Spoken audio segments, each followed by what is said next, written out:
Good evening, everyone. Good evening, Argo. Good evening, Little Toothbrush. Good evening, Neg na스. Wow, that's me.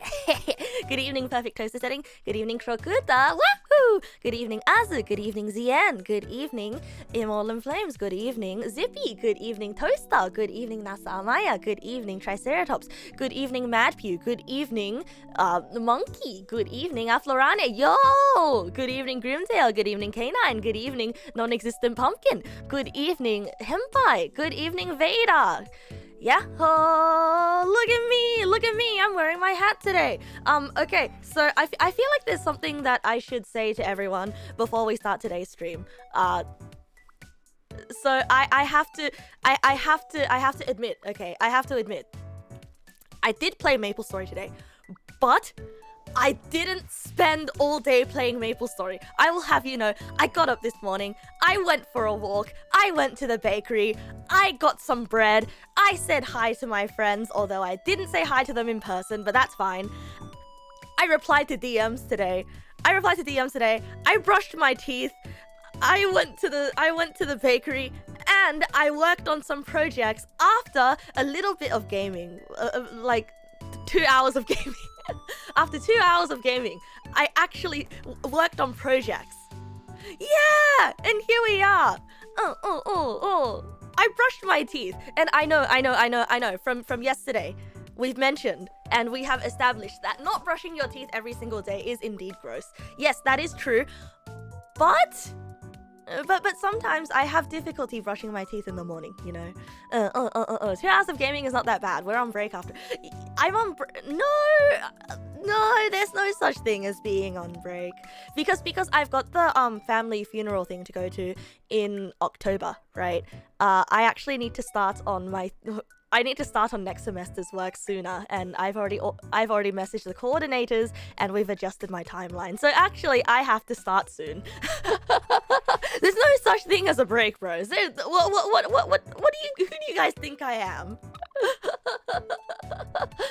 Who do you guys think I am? Who do you guys think my life is that it wouldn't throw me a curveball where I have to, where my seasons are all topsy-turvy, you know?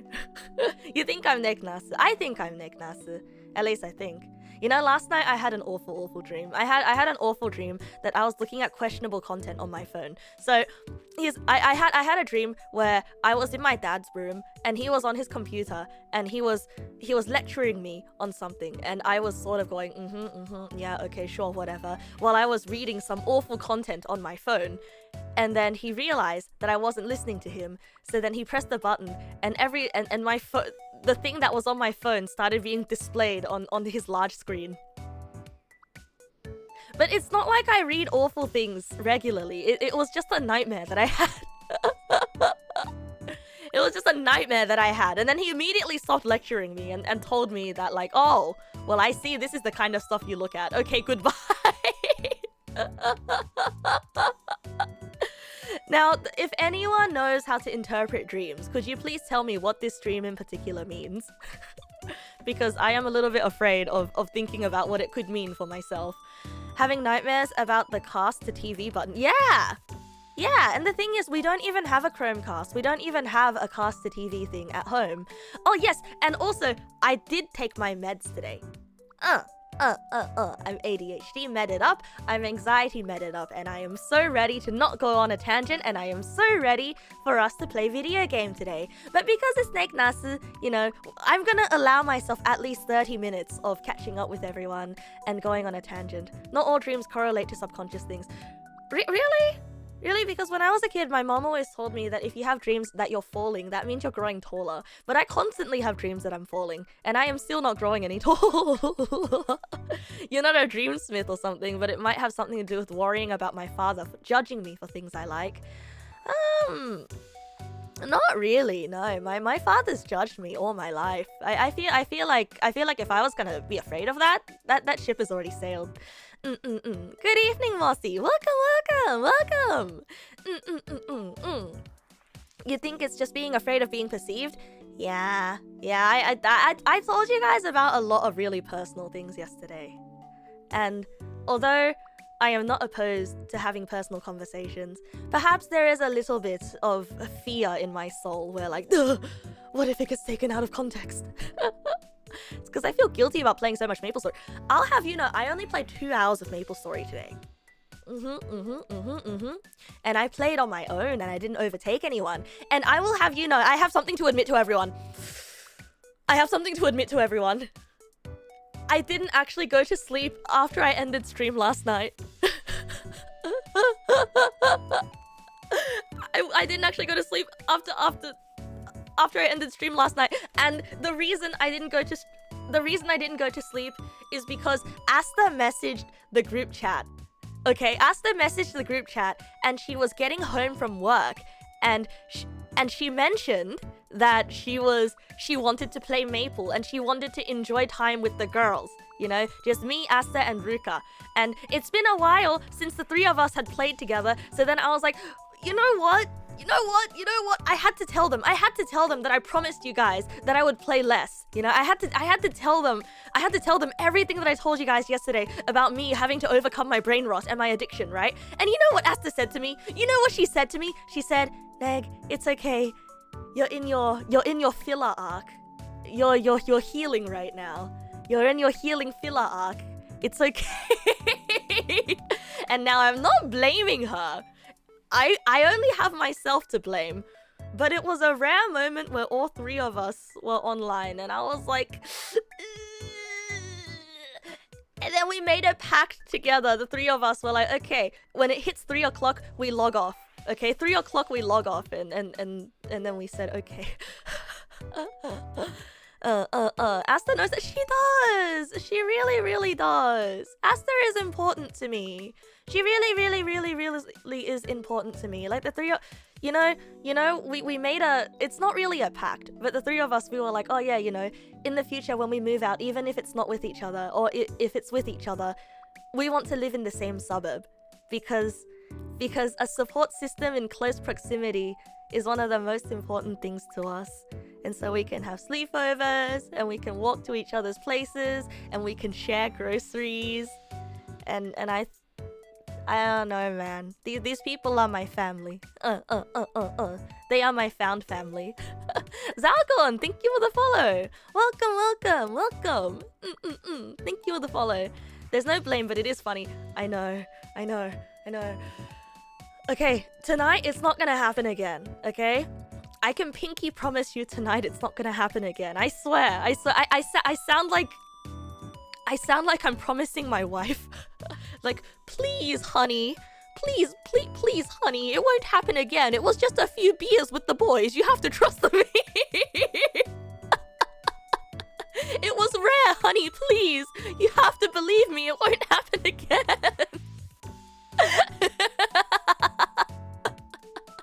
I will make reasonable choices. And I mean, you know, Ruka is also trying to undegen her hours. In her, like, these are her words, okay? She's trying to undegen her hours by getting up. I mean, not getting up, by not going to sleep at 5 o'clock.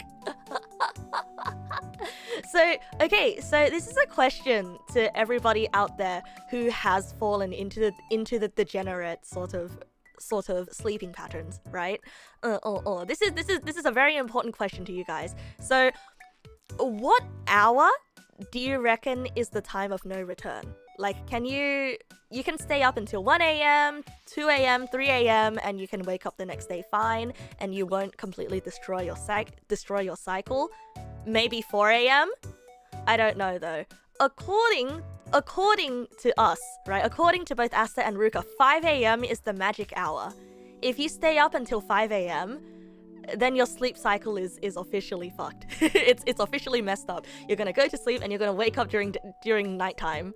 4 to 5 a.m. 1 to 2 a.m. is the start of no return. What? Really? Potato? Why potato? Tomato? Takohama? Wait. Potato? Heh? Thank you for the follow though. Because you've had some pretty horrendous sleep schedules in the past. So, what do you mean by point of no return? Point of no return point of no return is sort of like whatchamacallit. Like, if you go to sleep at this hour, you're gonna wake up at like 4 p.m. and it's gonna be really hard to reverse. Because I find that I can stay up until 4 a.m. and it's perfectly fine. I can reverse it perfectly well. Outside a bag of milk, outside a bag of milk, outside a bag of milk, outside a bag of milk. Unfortunately, the time you fall asleep and how long you sleep for has never been consistent, so you kind of exist in a constant state of what year it is. What year is it? Okay, I'm gonna say right now, I'm probably not the person to lecture you on this, but it's probably not very good for your mental health to stay awake for so long and to mess up your sleep schedule so long. I think listen. I feel like I have to keep learning this lesson over and over again. I feel like my body is like the fish from SpongeBob, where they're like, how many times do we have to teach you this lesson, old man? I feel like I have this revelation every single month where I'm just like, oh, your physical health really does reflect on your mental health. Oh, I'm not just a brain trapped in a flesh prison. Oh, I am the flesh prison and the brain, you know? So please take care of yourself, bro. Please take care of yourself. Don't make the same mistakes as me. I make it sound horrible. What do you mean I make it sound horrible? You are a brain trapped in a flesh prison, no? The opposite is also true. Remember that. Yes, the opposite is also true. If your mental health is poor, you will get a lot of stomach aches. Like you will get stress ulcers are a thing, right? I mean, I've personally never had a stress ulcer. I've had mouth ulcers before. But the entire time, instead of knowing that it was an ulcer, I just kind of assumed that the mouth ulcer was like a pimple inside my mouth. We are electrical signals trapped in the brain. Oh, we... Hey, bro, don't be lonely, bro. Because you're not alone. You are one neuron in a group of other neurons. And you have all your neuron friends to be friends with. But all the other neurons are also you. How long was it there until I did something about the ulcer in my mouth? I don't know, it just kind of went away on its own. This is gonna be about face mites again. Face mites? Face mites? Oh, shit! Why?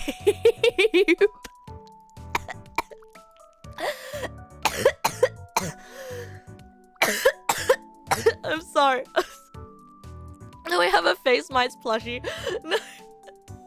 I was waiting for the day that I could wipe face mites on you.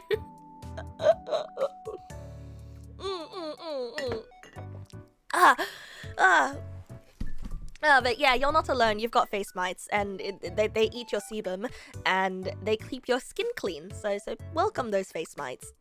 You're all atoms. Your friend, your screen, your banana, even the poop you took when you... I don't like that. Why did you have to mention when I was 11? Why the heck are you awake? It's 5:22 in the morning. Oh, good morning, Poyet. Good morning. Why the heck are you awake? We were actually just talking about the time of no return for when your hours become degenerate.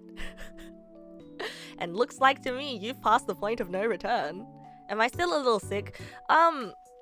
My throat is still a little bit scratchy, but I'm steadily recovering, right? I'm steadily recovering. DGen hours are past 1 a.m, but please, I go to bed past 1 a.m. every day. I go to bed past 1 a.m. every day. Are you saying that I always live on DGen hours? And I shouldn't. I'm trying my best. But I want to spend long time streaming, you know? And if I go to sleep before 1 a.m, that means I have to end at 12. And if I end at 12, then that's only 3 hours with everyone, and I don't have enough time to do everything that I want to do. I mean, I could always start earlier, but dinner time is unpredictable. So maybe after I move out. Some people have different circadian rhythms. The disconnect between people who work and people who go to uni. That's where I am right now. Like, I'm thinking of if you told me that I had to wake up for work at 9 a.m. starting tomorrow, I'd probably get fired on the first day because I couldn't do it. I genuinely couldn't do it. I'd probably just stay awake until 9 a.m. Ew. Yeah, early start. Early start to most people is like 7 a.m. or 8 a.m. Early start to me is 10 a.m.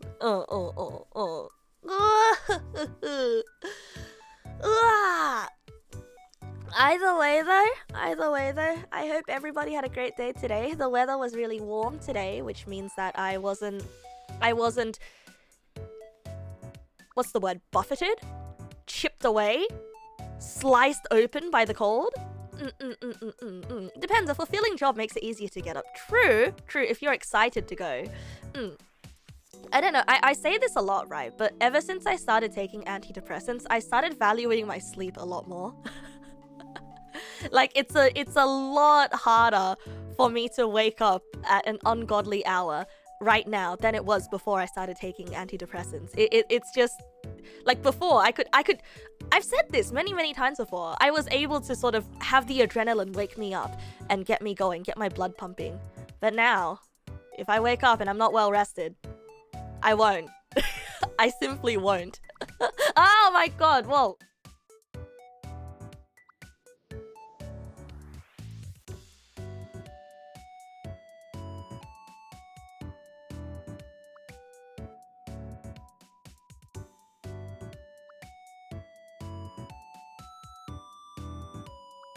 Sorry, dad in room. Sorry, dad. My dad doesn't understand the concept of knocking! Why does nobody in this house understand the concept of knocking except for my mother, and she's no longer in this house anymore? An early start for you is 4 to 5 a.m. if you're in a good schedule. It's hard to keep that though. You know, I respect a bunch of you though. Like, I respect you guys a lot. Because it looks like, see, here's the thing, right? Here's the thing. I would assume that us all being... remember the thing I said yesterday about feeling taken aback because people are different from me, right? And I feel self-conscious. Like, when I was younger, you know, the thing I said about being taken aback by people when they are a little bit different than me, and I would feel not threatened, but I would feel like, oh no, this person is more of a proper person than me. I have to hide because I feel ashamed of myself or something like that, right? So that's been fixed. But I would assume that because you are watching Neg nass, we would all be the same level of proper person. But I mean, all the same level of person. But I am starting to realize that most of you are more of proper people than me. And that is making me feel a little bit not bad to say, like, it doesn't make me feel bad, but it's making me feel motivated, you know? I'm kind of like, I should be a bit more like you. I should be a bit more like you. I have a lot to learn from you. You left your parents' house at 30. Don't worry about it. We all take our own pace, bro. And also, you're saving more money by not moving out there, you know? Like, if you're renting, if you have a place to stay at home, it's perfectly fine if you're like, you know, keeping money in the family. Going outside and renting, that's literally just throwing money into the void. Like, you're not gonna see that money again. So I don't know, bro. I don't know, bro. Maybe it's like the like filial Asian child inside within me, but it's just, I don't see anything wrong with staying at home unless you're paying, like, you know, as long as you're paying rent, you're contributing to chores, contributing to groceries and stuff. That might depend on what you consider proper. Proper, like, people who keep schedules for themselves, people who have not priorities, but people who have demands of themselves. You know what I mean? People have standards for themselves. Yeah! That's the word. People who have standards for themselves. And I respect that about you guys. I see you guys as people who have standards for yourselves. And I would absolutely say that my standards for myself are a little bit abysmally poor.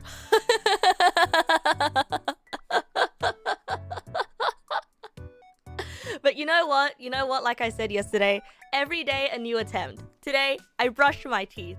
I went for a walk. I got some sunlight. I went to the store and I got a bread. I got a yakisoba pan, to be specific. It was delicious. I went home and I ate it. But I didn't cook anything today.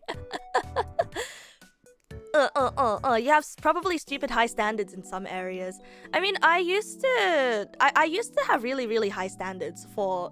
So here's the stupid thing, right? I used to be a bit of an elitist in that, like, I used to judge people who didn't have a passion in life. I used to judge people who weren't working hard towards... Like, working hard on the grind towards something that they like or something that was important to them, right? And I used to be like, oh, how are you living life, you know? Well, what kind of life are you living? You're not working hard towards making your life worth living? Bleh, what are you? And I would use that as an excuse to, you know, not take care of myself. Like, not brushing my hair, not cleaning up my space. It was all okay because, hey, at least I was working on my video game. Or, hey, at least I was grinding towards something, chasing a dream, or something like that, right? And then ever since then, I've, like, chilled out. And now it feels like, you know, the people who I used to judge for, quote-unquote, wasting their time by taking care of themselves and cleaning up and cooking food and exercising. I used to judge them. And now I'm like, oh shit. You know, it's actually a lot harder to do all of these little things than it is to hyperfixate on one thing. Because in the end, that sort of hyperfixation, that grind, it's just self-indulgence. And I think in a way, for me, it was escapism, you know? I feel like in a way for me, like back then, it was escapism. It was sort of like an excuse of, oh, as long as I have this to hold on to, then I don't need to learn how to take care of myself like everyone else. Yeah, it is more boring to take care of yourself. Yeah. You get it, Aflo. You get it. You're 31 and you've never enjoyed anything that requires effort. I'm sure you've enjoyed things that require effort, bro. I feel like you would be very bored if you haven't ever. Which is very problematic for neurodivergent people. Yep. The day I realized that my ADHD was truly a problem for me is the day I realized that hyperfixating on something, calling it chasing a dream, is not an excuse. It is not an excuse to forego the day-to-day life. And, you know, I used to feel ashamed of myself for not knowing how to take care of myself. I used to sort of try to hide it from people. I used to kind of, I guess, copium myself.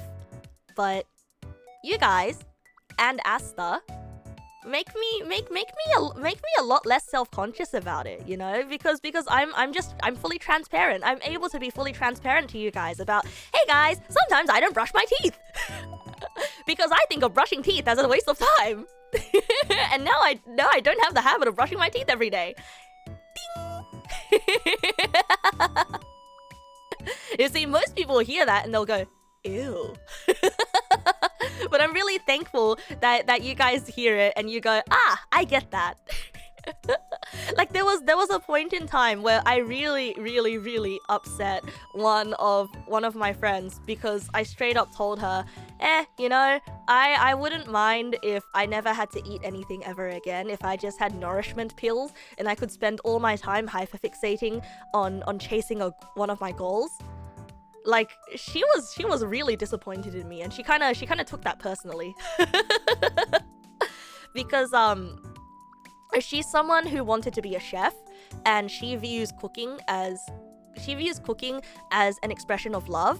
And she's made lunch boxes for our IRL friends before. She's like made lunch for a picnic before. And to her that was a big deal. So she took it a little personally that I said, yeah, I wish I never had to eat food ever again. And at the time I didn't understand it. I genuinely didn't understand. But now, once again, I've chilled out and I understand. But also the downside here's the thing, right? The downside of going really, really hard and hyperfixating and then sort of chilling out afterwards is that I think I'm still in that weird adjustment period of I don't know how to chill out in a satisfying way. You know what I mean? Like, to those of you who understood how I felt when, you know, when you were hyperfixating on chasing your dreams and whatnot, that was the only thing that brought you joy. And that was the only, and like getting closer to that goal, it felt like every day you were making progress. And after learning how to chill out, does it ever feel like you're throwing your time away into the void? You know? Does it ever feel like you're throwing time away into the void and you're like, and you just feel anxious? Like, I know I'm supposed to be chill right now, but why do I feel anxious? It feels like such a catch-22. All day, every day. Yeah. And once again, like the conversation we had yesterday about the commercialization of the internet, right? I feel like it does have to do with how social media is showing us late stage capitalism all the time, where you see someone who managed to monetize their hobby, or like we're always seeing the best of the best and the people who have succeeded, and it sort of makes you feel like an outlier for chilling out. Monetizing your hobby is not always a good thing. Yes, I had to learn that the hard way. I absolutely had to learn that the hard way, Zippy. Please stop being so relatable. I can't stop being so relatable. I'm sorry. I've thrown my brainwaves into your ear holes. It rarely is a good thing, right? Right? You feel like sometimes it's hard for you to chill out. Everything you do, you either have to put 100% effort or 0% effort, and there's no in between. That is me. That is 100% me. And it becomes your identity for a bit, right? And then after you come out of it, you're like, who am I? You bet I watch Bluey and eats in bed. Hey, okay. Stop it. You're calling me out, okay? I'll have you know, I recently kicked the habit of eating in bed, okay? This is something that I haven't admitted to you guys before. I still have bed crumbs. I still haven't cleaned up my bed crumbs. Okay, so no, but it's a habit that I developed recently as well. Okay. So I actually started developing this habit earlier this year, a few months ago, where after stream, so after I end stream at like 1 a.m. or something, I would feel really hungry. Like I would feel particularly voracious, as the kids say, and I would go downstairs and I would grab a few of those like little bread buns that my dad keeps in the pantry, and I'll grab an orange, and then I'll lie in bed, and then I'll eat all of it, and then I'll go to sleep, and I'll wake up with a wrappers and an orange peel on my chest. Oh, and it was actually awful. It was actually awful. I felt like a monster. Like I've always known that the one thing you should never do is eat right before you sleep, because it's so bad for digestion. It is so it's unhygienic, and 2, it is so bad for digestion, and 3, it is just not a thing that people should do. But I started doing it, and that was my shame eating period. Okay, I wasn't ashamed of eating. I was just voracious. But I was ashamed that I was doing this. But anyway, the last time I did this was 2 weeks ago. I've stopped, okay? I've officially stopped. You don't think it's bad for digestion, but you think it disrupts sleep? Showers before bed, sleeps in filth. Don't say that.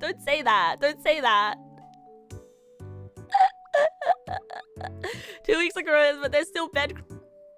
I mean, you wash your sheets once every month or once every 2 months, right? It's been 2 weeks. At your lowest of lows, you would eat in your room and had a collection of cups and bowls once every month. Yes? Oh no. Can I admit something to you? Can I admit something to you? I probably shouldn't be admitting this. But how long is it not okay for you not to have washed your sheets for?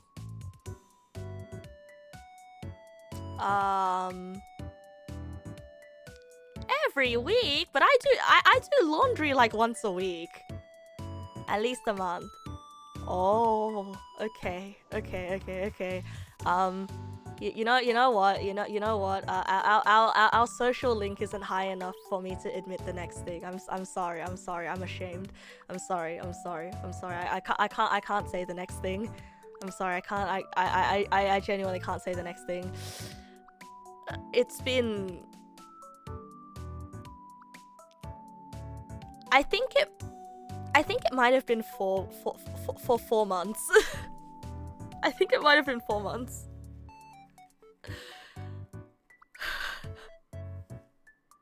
Don't look at me like that. Don't look at me like that. It's just me sleeping in the sheets anyway.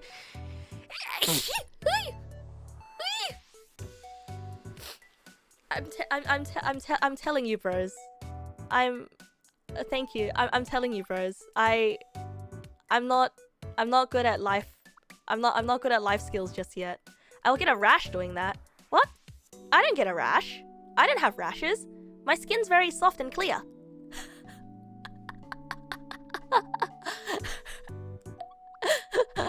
Right? Wait, just grab the sheets you don't need and change it now. Put it on top so I don't forget. No, it's okay. I'll do it tomorrow. I'll do it tomorrow. You wonder why I get sick so often? No!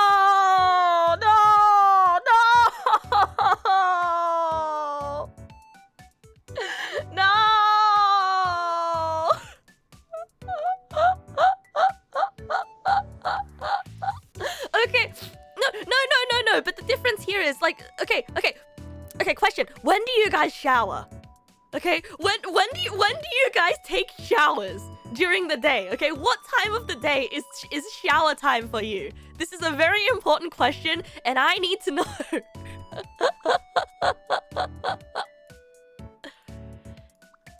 Evening before bed, morning then bathe at night. Okay, whenever you're free, usually end of day before bed. Okay, shit, never mind. Never mind. Damn, okay. I shower before bed as well. Damn, okay. Because I was thinking, oh yeah, you know, maybe people change their sheets once every week because they shower in the morning and then they come back and sleep without showering. Maybe that's why they change their sheets. But nope. It turns out I am just a swamp monster. Okay. I understand. 4 months worth of skin oil is gonna leave the sheets greasy. Okay. Understand. If I'm not getting rashes, it's probably fine, but 4 months is a lot. Okay, but not to throw everyone else in my family under the bus, okay? But I'm not the only one that hasn't washed my sheets in 4 months, okay? Everyone else hasn't washed their sheets in 4 months either. And mind you, I'm the only one that regularly vacuums my room. Okay, if you go into my dad's study, the floor is just full of like peanut shells, and no,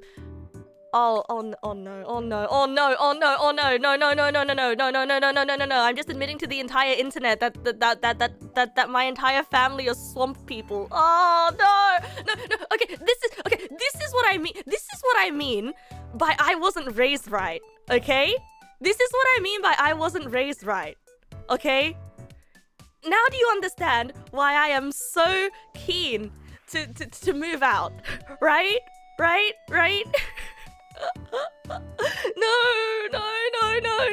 I swear my family are great people. We're just a little absent-minded. We're just a little absent-minded. You're starting to wonder if I'm just nose blind to it, but you think my friends would tell me if I smelled funny.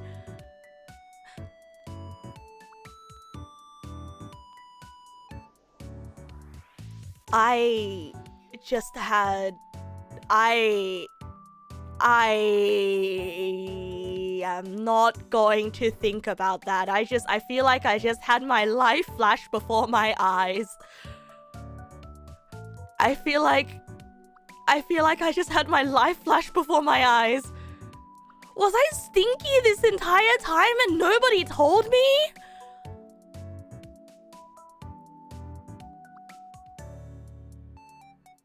You know, like,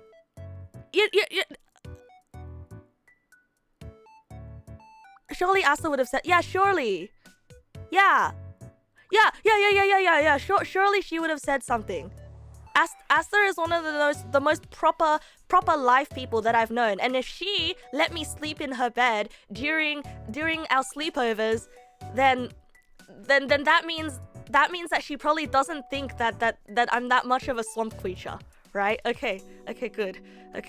Surely she would have said something. You're right. She is actually very brutally honest with me when we're having our heart-to-hearts.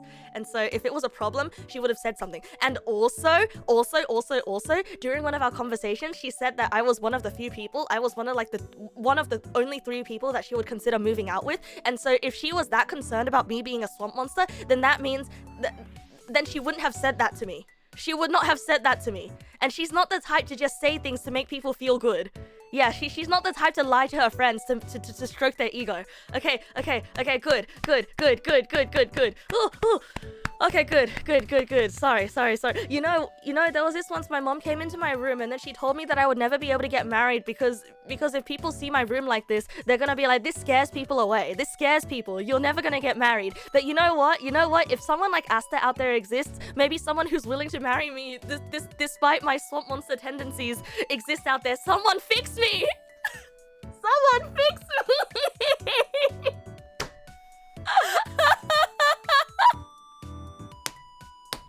Someone fix me!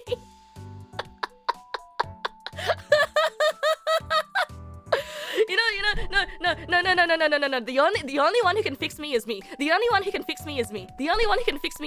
You're right. You're so true. I'm gonna be someone's trophy wife. And you know whose trophy wife I'm gonna be? I'm gonna be my own trophy wife. Yeah, I'm gonna work so hard that I can be my own trophy wife. And I'm not gonna live in a swamp. I'm not gonna live in a swamp. There's no fix. I'm fine. I just need to build better habits. That is part of the fixing. Building better habits is fixing. I need to fix my neuron pathways. You're gonna be brutally honest, you don't mind a messy room to an extent if you know where everything is and isn't trash piled everywhere or clothes on the ground or just kind of disheveled, and that's okay. Well, I do know. Okay, for one, I do know where everything is. And there isn't trash piled, but there are clothes on the ground, and it is kind of disheveled. Everyone has the chair. Yes, I wake up, I move my clothes from my chair to my bed. I go to sleep, I move my clothes from my bed to my chair.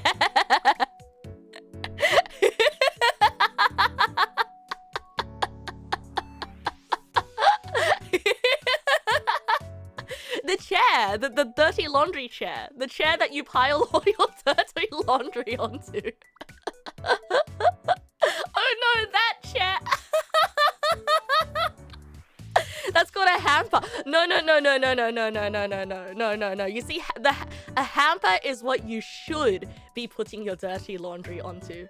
But what I am putting my dirty laundry onto is my chair.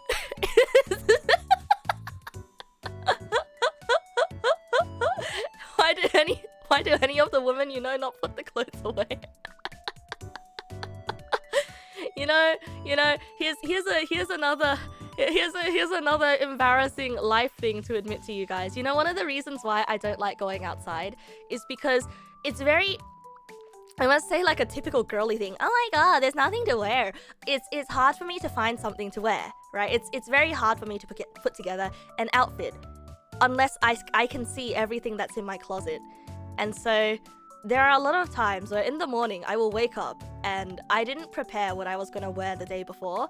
So I will go into my closet and I will take everything out, and it just ends up being piled onto the bed, onto the floor, onto the chair, and then I'll pick out an outfit, and then I'll wash my face, and I'll look I'll look good. And then I look at my room, and it's like a tornado went through it. But there's no time to clean up, so then I go out, and I say, wahoo, woohoo, so much fun. I come home maybe at like 8 or 9, and I enter my room, and I'm like, man, what have I done? I shower, and I grab all the clothes that came out of my closet. They were folded, and I dump them on my bed.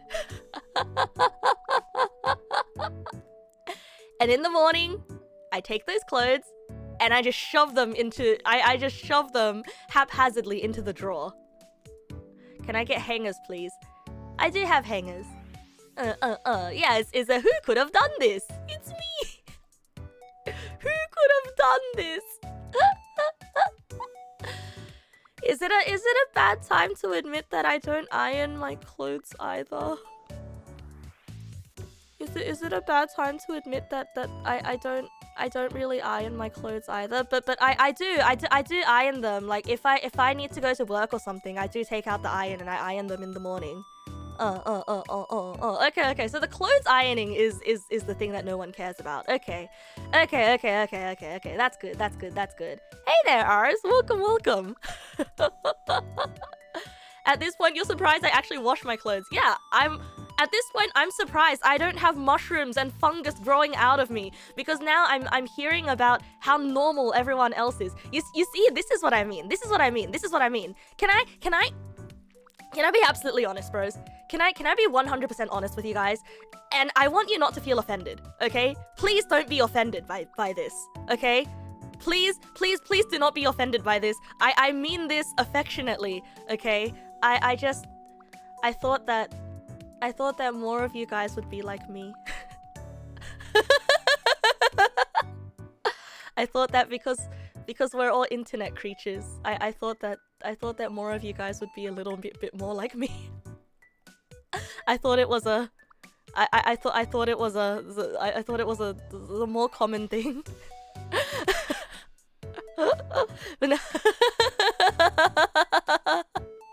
It's called projecting, very common. Okay. Cause you know, I read those posts on the internet where everyone's like, yeah, haha, everyone's a mess, haha, no one knows what they're doing, haha, we're all going through life not knowing what we're doing. And I read those posts and I'm like, so true. And then in chat, a lot of the time you guys are like, I don't know what I'm doing, and I'm like, so true. None of us know what we're doing in life, and so I thought that we would be more similar in the not knowing what we're doing.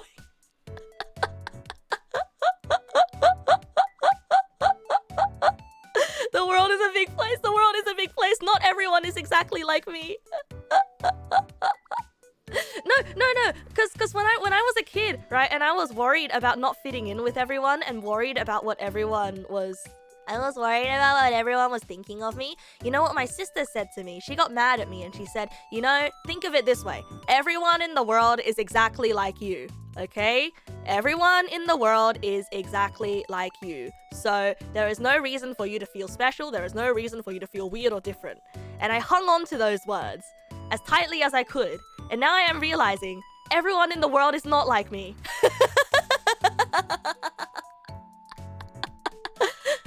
Do I have a board game stack in my room as well? No, I don't have a board game stack in my room. I have that stack in the living room. That stack is in the living room. Just because you don't know what you're doing about X doesn't mean you can't point out what I don't know what I'm doing about Y. This is true.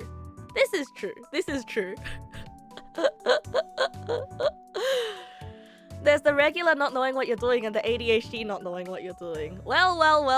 If it is not the actions of my own consequences. Good night, Lucky. I will clean my sheets. I will indeed clean my sheets. That board game you play. Oh, it's Root. Root.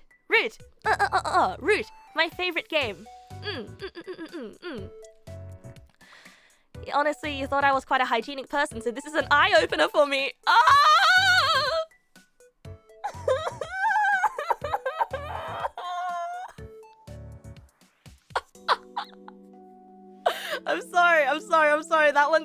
was a critical hit. That one was a critical hit. Ah!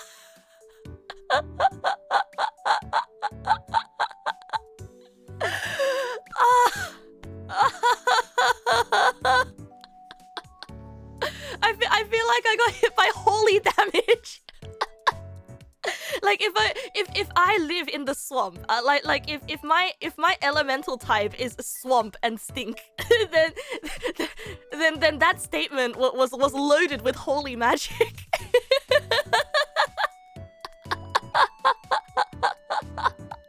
Not gonna lie, you always get this preconception in your mind that girls are more hygienic than men. I feel like it's not a girl versus guy thing. I feel like it's an adult versus child thing. But like if we're going off stereotypes, from what I've observed, men tend to be more meticulous about cleanliness in their homes, I have found. Like just judging from my cousins, right? Like my female cousins, so most of my cousins are like a lot older than me and my sister because of yada yada yada age gap things, right? Like most of my female cousins, their homes are a lot more sort of like cluttered, you know, not dirty, but like cluttered. And most of my male cousins. Sorry, why do I keep getting the word cousin and husband mixed up? Ugh. And most of my male cousins, their homes are a lot more minimalist, and maybe it's just their eye for design or something. Same amount of syllables. Yeah, male living spaces. How many husbands? Zero husbands, zero wives. It's not a great spoonerism. Wait, what is a spoonerism? Spoonerism. Please, cousin, not husband, cousin. As a man, you can tell me you don't see a point in getting anything that you don't need. You like keeping your room minimalist, less stuff in the room equals less stuff to keep track of. What about non-binary spouses? I don't know. I don't have any non-binary cousins.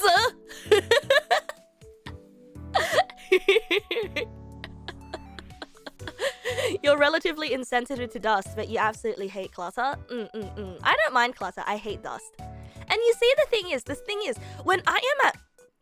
I'm telling you. I'm not as much of a swamp monster as I am making myself seem like. Okay, bros? Please understand. Please understand. I'm not as much of a swamp monster as as I think of. Because when I visit my friends' homes, I am always the one to clean up when we made a mess. Like after board game day, I always offer to do the dishes, and I always wipe up any messes that I see, and like sometimes I do help out with vacuuming. So it's not like it's not like I'm bad at life skills. Okay? It's just that it's I feel like the more I say, the more I'm throwing my family under the bus. But I think it's a household problem. Okay, it's a household problem.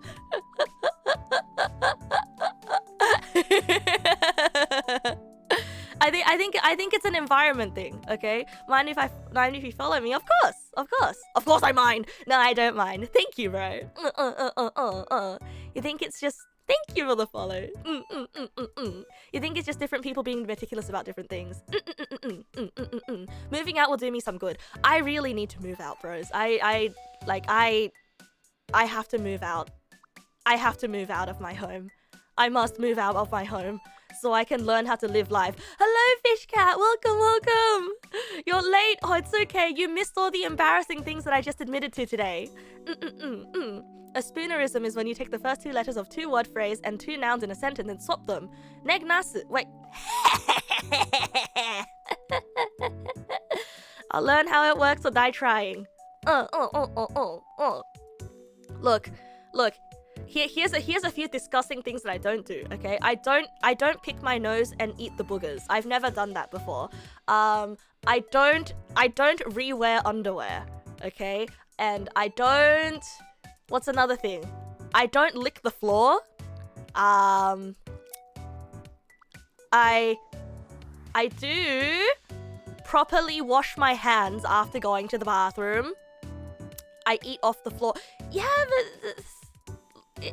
okay, eating off the floor is more of a I know this is bad kind of thing, but the intrusive thoughts kind of get me, you know? The intrusive thoughts get me. Do I stick the boogies under the chair? No, I don't stick the boogies under the chair. I feel gross. I feel gross for admitting this. Please, everybody, please close your ears. I'm about to say something. No, I can't. I've already done too much damage. I can't. I really can't. I've done way too much damage to my reputation today. Like, you know, for the first time, I'm feeling... I don't fling them. Fine. I roll them. Okay? I pick them. And then I roll them in my hands, between my index finger and my thumb, because I think it's interesting when it's pointy. Okay, quite normal. Okay, good. Where do I put the balls afterwards? They kind of just disappear. It's true. They kind of just disappear. Yeah, they leave my hand and no, not into my mouth. They leave my hand and they just kind of disappear.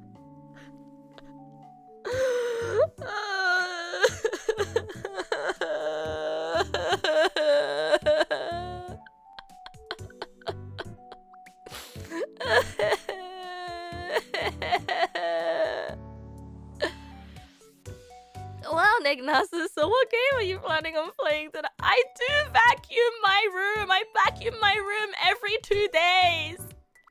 I promise you, I vacuum my room every 2 days, bro. You have to believe me. That's the one thing that I do, okay? I mop my room every week, and I vacuum my room every 2 days, okay? That's one thing that I hold myself accountable for. I pinky promise you. I honk clown promise you.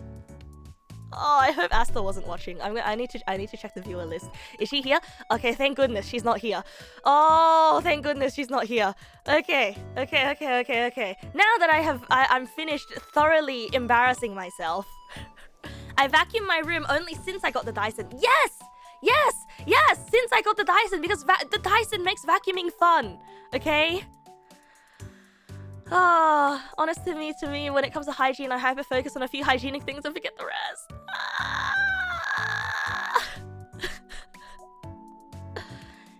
Anyway, bros.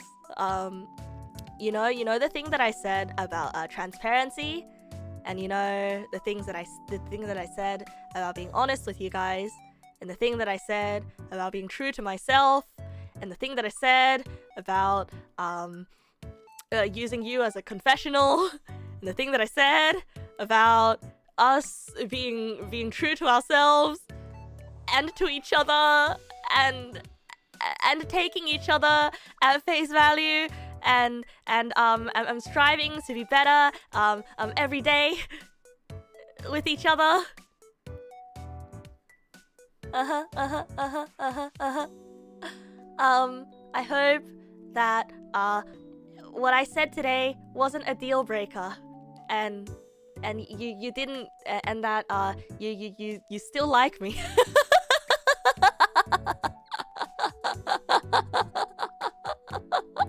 Hi, Apple Zomba. Welcome. You feel dirty just watching the stream. Listen. If anything, you know, this is a character development arc. Okay, this is a character development arc. Like this will pay off in 1 year. I promise you. Okay, you guys heard of Princess Maker? This is Neg nass Maker now. This is adult Maker. Like Princess Maker type games where you raise stats to make your princess the most princess of princesses. No, this is Neg nass Maker. You're raising Neg nass stats to make her a proper adult. Yeah, this is Swamp Maker. Yeah, this is just setting up for the next season. Exactly. Adult maker sounds like a different... Oh no, that is not what I meant.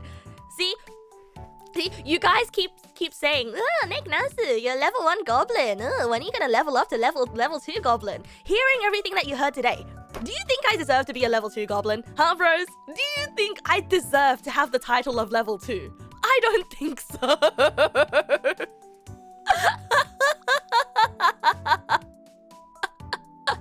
Please stop making you feel dirty by comparison. Okay, I'm sorry. Oh no, I didn't realize that there are people out there catching strays. Oh, I'm sorry.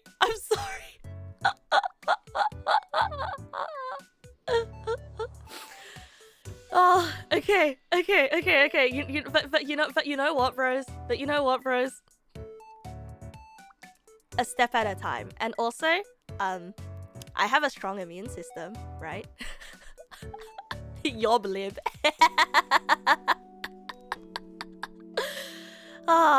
Okay.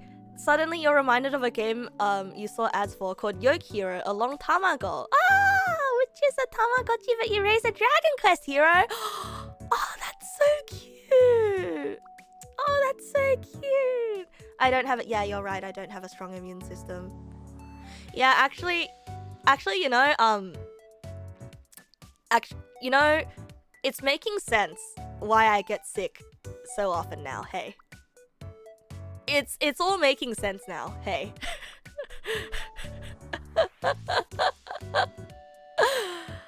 You see, like usually when people say I'm sick, they use it as an excuse to get out of things, and they're not actually that sick. Well, here we we are now at an impasse where the truth has been revealed. Neg nass gets sick because she is living in an incompatible environment to her immune system. I'm fairly sure there is actually some hazardous mold somewhere in my room that I have neglected to take care of. But that is a story for another time. That is a tale for another time. I don't know though. It's like the thing that I mentioned yesterday, right? It's the thing that I mentioned yesterday where I like to think of myself as tankier than I actually am. Like I think of myself as a tank, you know? I think of myself as a tank. Like it's not mold, but it's similar mold to the mold that you see in grout, like in tiles, you know.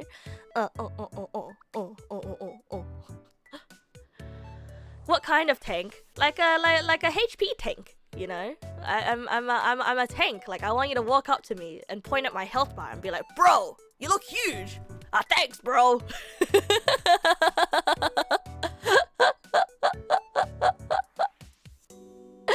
And Neg nass wonders, and she wonders why she...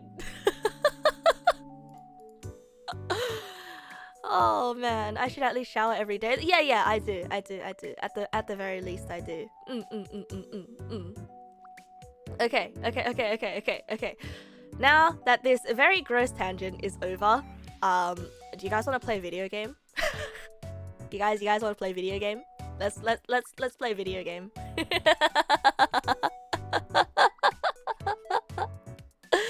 Do you guys want to play milk outside a bag of milk outside a bag of milk outside a bag of milk? Filth outside a bag of filth outside a bag of filth outside a bag of filth outside a bag of... Oh, congrats, Silverby! Congrats! Oh, congrats on the newborn puppy! Did you miss bag of milk inside a bag of milk? Yes, you did miss bag of milk inside a bag of milk, in fact. So everybody, please raise your hand if you know about this game that we're going to play today. If you know what game it is that we're playing tonight. Wahoo! You should probably head off and get organized for tomorrow. Oh, good, Mossy. Thank you so much for dropping by once again, even though you are on vacation. Thank you for listening to my confessional. I put my hand on my heart. I hope you have a great time today too, Mossy. The game we almost played last night, but we lost it to all the tangents. Alright, here we go. So, I'm just going to change the category over. So, milk outside a bag of milk outside a bag of milk. It's a visual novel, and the best way to describe this game is it can get a little dark and it can get a little depressing, so I do want to say, you know, discretion is advised, and everyone please do take care of yourselves. We are finally starting now. I'm actually very embarrassed by everything that transpired tonight. But once again, transparency. Once again, honesty, transparency, yada yada. I mean, I'm not obliged to be honest to you about everything, but it would feel nice, you know.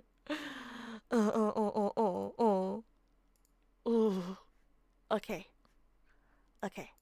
Hey, is the game screen showing? No? Hey? Why is it not showing?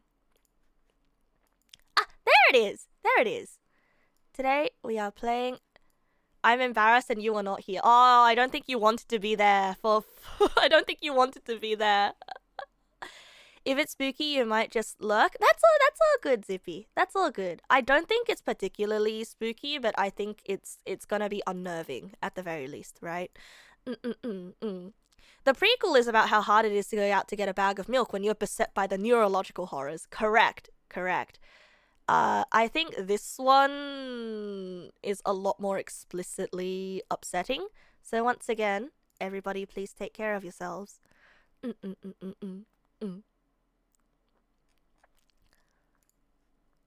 English.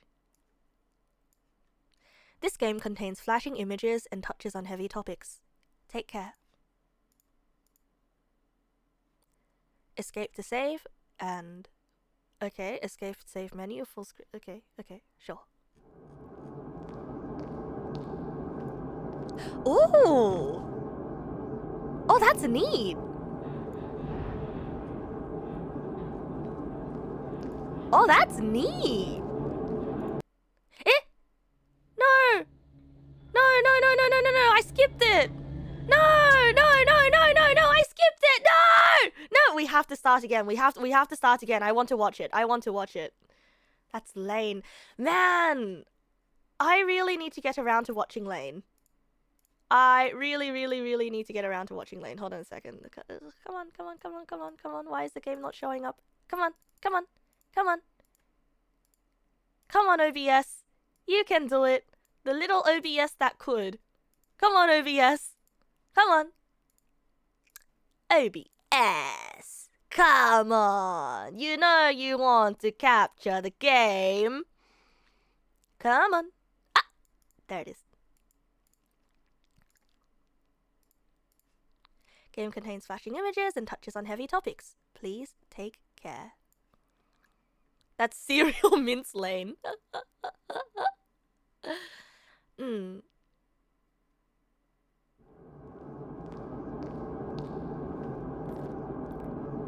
There she is. Oh? 46, 47, 48, 49, 50, 51. Ah, that's a scene from Milk Inside a Bag of Milk, where she is counting her steps. The store is closing soon. Holy shit, the budget on this game. Oh. And there's the people there.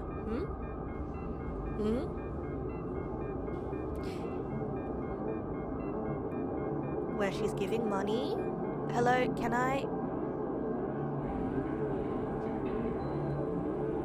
That's the milk girl.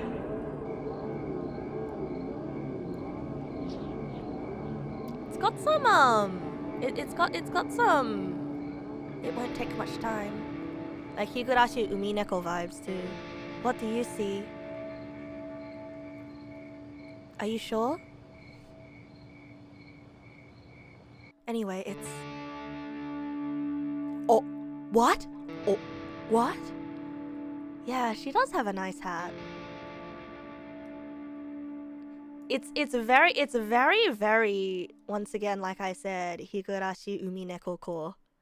Especially the nice hat. And now she's going home to mom. Oh, jeez! Yes, mom. Oh my god, it did... Oh! It did the anime, Fish Islands. And so here's the thing, okay? We know that her father died, and we know that she's got a very bad relationship with her mother because her mother threatened to throw her out of the window if she did not come home with milk. And once again, her father died due to falling out a window. And she has these delusions where she imagines people are helping her, and we are someone in her brain. That was the Eva shot. Yeah, thrown out a window. Milk inside, outside a bag of milk, outside a bag of milk. That window threat is now poignant, knowing it's a high rise. Exactly. Fun fact, there's a removed article from Wikipedia called Games Noted as Being Artistic, which was removed for its nonsensical criteria, which forbade visual novels due to arbitrarily Ugh. Hi, Ayana. Good evening. Welcome, welcome. New game. Here we go. Oh.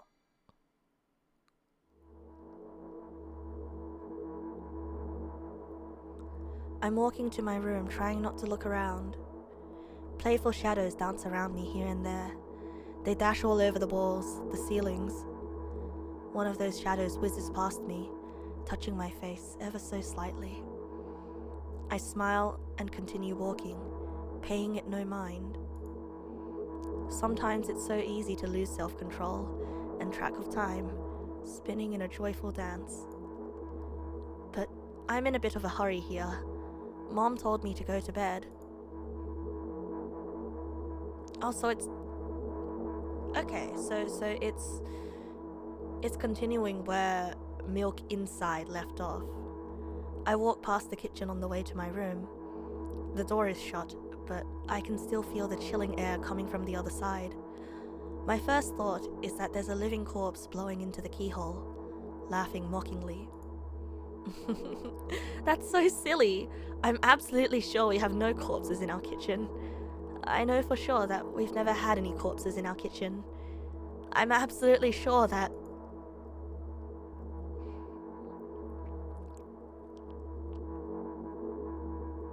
Oh, jeez.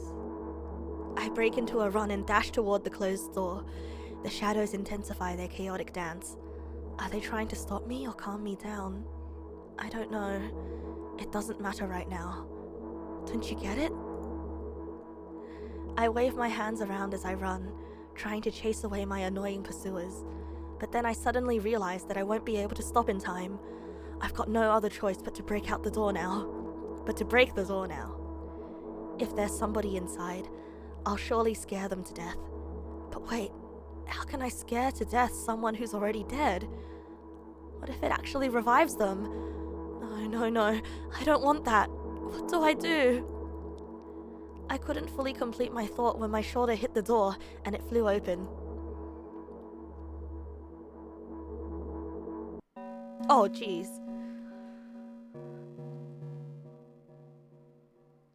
Although the art style of this one, I would say, is a lot less spooky than the visual direction of the first one.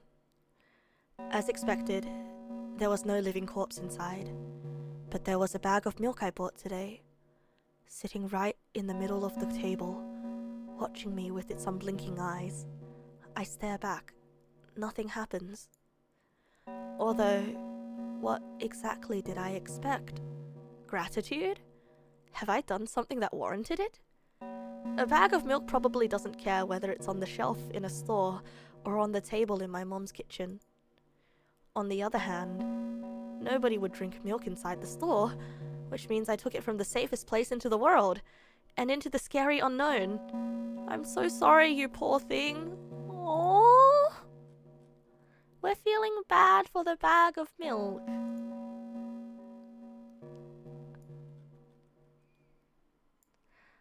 I turn away in shame and leave the door open and leave the room in a hurry. I only bring others trouble.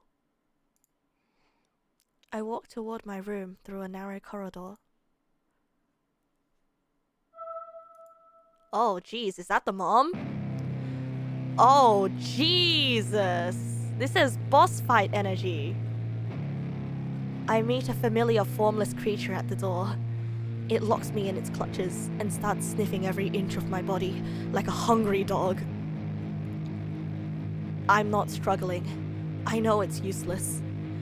I just stay silent and endure its tight grip that stops me from moving. Nice tentacles, Mom. Jeez. Oh, jeez. And she's got that, she's got a vaguely nun-like look as well. After snipping me from head to toe, the creature holds out its ugly paws, bearing a single claw, thin and sharp, like a blade. Again? I stare questioningly into the monster's bottomless eye sockets. Don't move. The creature squeezes my hands until my veins start bulging, and I just keep staring back into the black cavities where its eyes should be, ignoring all pain. I've promised so many times. Stay put. The moment it says that, its claw pierces my arm. I don't feel anything other than the barely discernible crawling under my skin and the ring of tightly sprung sinews. But then the claw injects its venom into me. It hurts. A white veil appears in front of my eyes. My fingers cramp and start twitching frantically. I lose control over my body and slowly slide to the floor, just like last time, but... Oh geez, she's getting sedated. But why? Why do I feel so hot? I feel my blood boiling up. Strong shivers run through my body, paralyzing every single cell, while my veins and arteries heat up, almost bursting from that pressure. I try screaming, but instead of producing words, I vomit thick, milky foam. The creature notices it and throws itself at me in anger, grabbing me by the throat while keeping the poisonous claw inside my arm. Kill me! Kill me! Hysterical screams resound through the corridor. In a fit of madness, the creature starts scratching at my neck. Bright splashes fly everywhere, hitting the walls with a loud sound. I try to imprint every drop fell in my memory, so I could gather them all later. Imprint where every drop fell in my memory so I can gather them later. There we go. I need to remember. I need... A new wave of pain washes over me. Everything turns pitch black in an instant.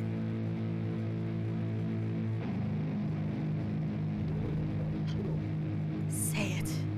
I'll never drink milk ever again. Say it! I'll never drink milk ever again. Say it again! I'll never drink milk ever again. I'll never drink milk ever again! Oh, maybe she... Oh, yeah. You're right, Argo. Maybe it could be an allergic reaction.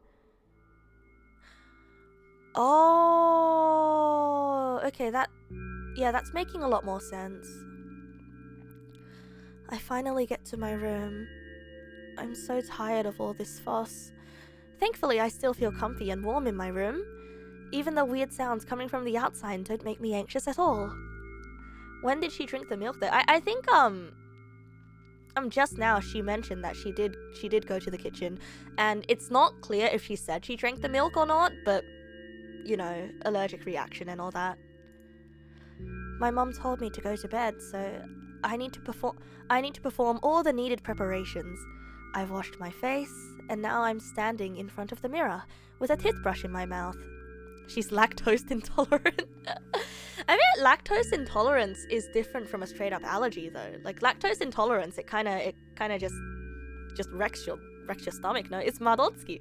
Oh yeah, we still have to play Yume Nikki, don't we? I look at my reflection. It shows absolutely no desire to sleep. Yeah, I get how you feel. And there was a time when the last minutes before I sleep were my favorite time of the day. I loved anticipating the inevitable moment when the reality and the dream world would clash. You think she's spitting up something foamy means that she drank milk at Yeah, probably. The question is, when will the voices in her head talk to her again? You mean us, right? I think that's the interesting thing, because milk inside a bag of milk, we were seeing the world through her eyes, and I think now we probably still are seeing the world through her eyes, but it feels, maybe it's just a different in the art direction, but it feels a lot less, how do I put it? It feels a lot less chaotic, right? It feels a lot less spooky. I woke up for that moment's sake, lived through the day for it. My biggest dream was to sleep all day long. It would have been so cool, but the dreams always slowly but surely slipped away. As if somebody fished them out of my head, one after another, until nothing was left. And now I have to sleep again, even though I don't feel any need for it. Yeah, we're not outside in this one, we're inside. Oh, I really like the perspective in this one. I really, really love the perspective. The slightly curved lens here. After finishing with my face, I usually reach out for my pills. It's funny, but I have no idea how they work separately since I always swallow them as a bunch without thinking. Now I want to have a better look at it, to twirl it between my fingers, to chew on it. LFG 3-point curvilinear perspective. Thank you, Mr. Boxman. That's probably not a good idea though. In fact, I will say right now that I have chewed on a capsule before, and because I was curious, you know, because the plasticky, filmy part of the capsule on the outside, it's supposed to dissolve in saliva. I've chewed on it before because I was curious. I was curious as to what it would taste like, you know? Isn't it bitter? It is, and I made the mistake, and I had to eat my meds without the capsule on the outside. You have traumatic memories of chewing on fish oil capsules. Ah, don't we all?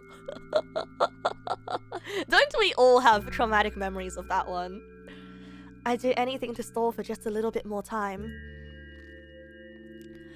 A smooth, protruded red capsule is looking at me. It's covered in a murky, semi-transparent film, but I can still discern its contents. So, what do we have inside you? I gently press on the capsule from both sides, and to my surprise, it turns out to be soft and squishy. I press harder, and the capsule pops. Sticky, bright red liquid pours out. Filthy, filthy. This is just like the memory that I have of popping open one of those fish oil capsules. The pill flies straight into the waste bin, and I start rigorously washing my hands. No, there's no way I'm drinking that. Next was a flat pill of the same blood red color. There were some letters printed out on it. Ah, I get it. This is the medicine that makes me really sleepy. But it's not the type of sleep I want. That's not it at all. It's fake. No. I don't even want to look at it. The pill flies into the waste bin as well. Oh, she's gonna end up tossing out all her meds, isn't she? The next half an hour goes by in a similar fashion. I study every pill from all sides, and then I find a reason not to swallow it. I invent my own medicine instead, and enjoy swallowing them one after another, letting myself drown in their healing effects. Hey, my neck doesn't hurt anymore. Placebo. God, she's so Dempa. She's very, very Dempa. Hey, my hand doesn't hurt anymore. Hey, my head doesn't hurt anymore. I knew this was coming. Hey, my heart doesn't hurt anymore. Hey, my stomach doesn't hurt anymore. Hey, my eyes don't hurt anymore. How come I didn't think of this earlier? This is so simple. I need to brag about it to someone right away. But not to my mom. She'll just scold me. And she's sure I'm already sleeping anyway. I don't want to disturb her without reason. I'll think of something myself. Besides, I really just want some small talk. I wonder who's going to be my conversation partner. Here we go again. This is the time. Hey. Hi. Oh, we don't have to type in our name.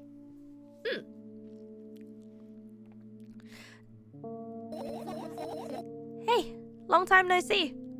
So is she pretending she's she's in a visual novel again. It hasn't even been an hour, dummy. There you go, bullying me again. Aren't you even a little bit happy? Not even the slightest bit? I'm pretty exhausted after today. Well, I guess you are too. This is very mean. I don't want to be mean to her. That's not true. You need to go to bed. No! You've been in control for way too long already. It's my turn now. Alright.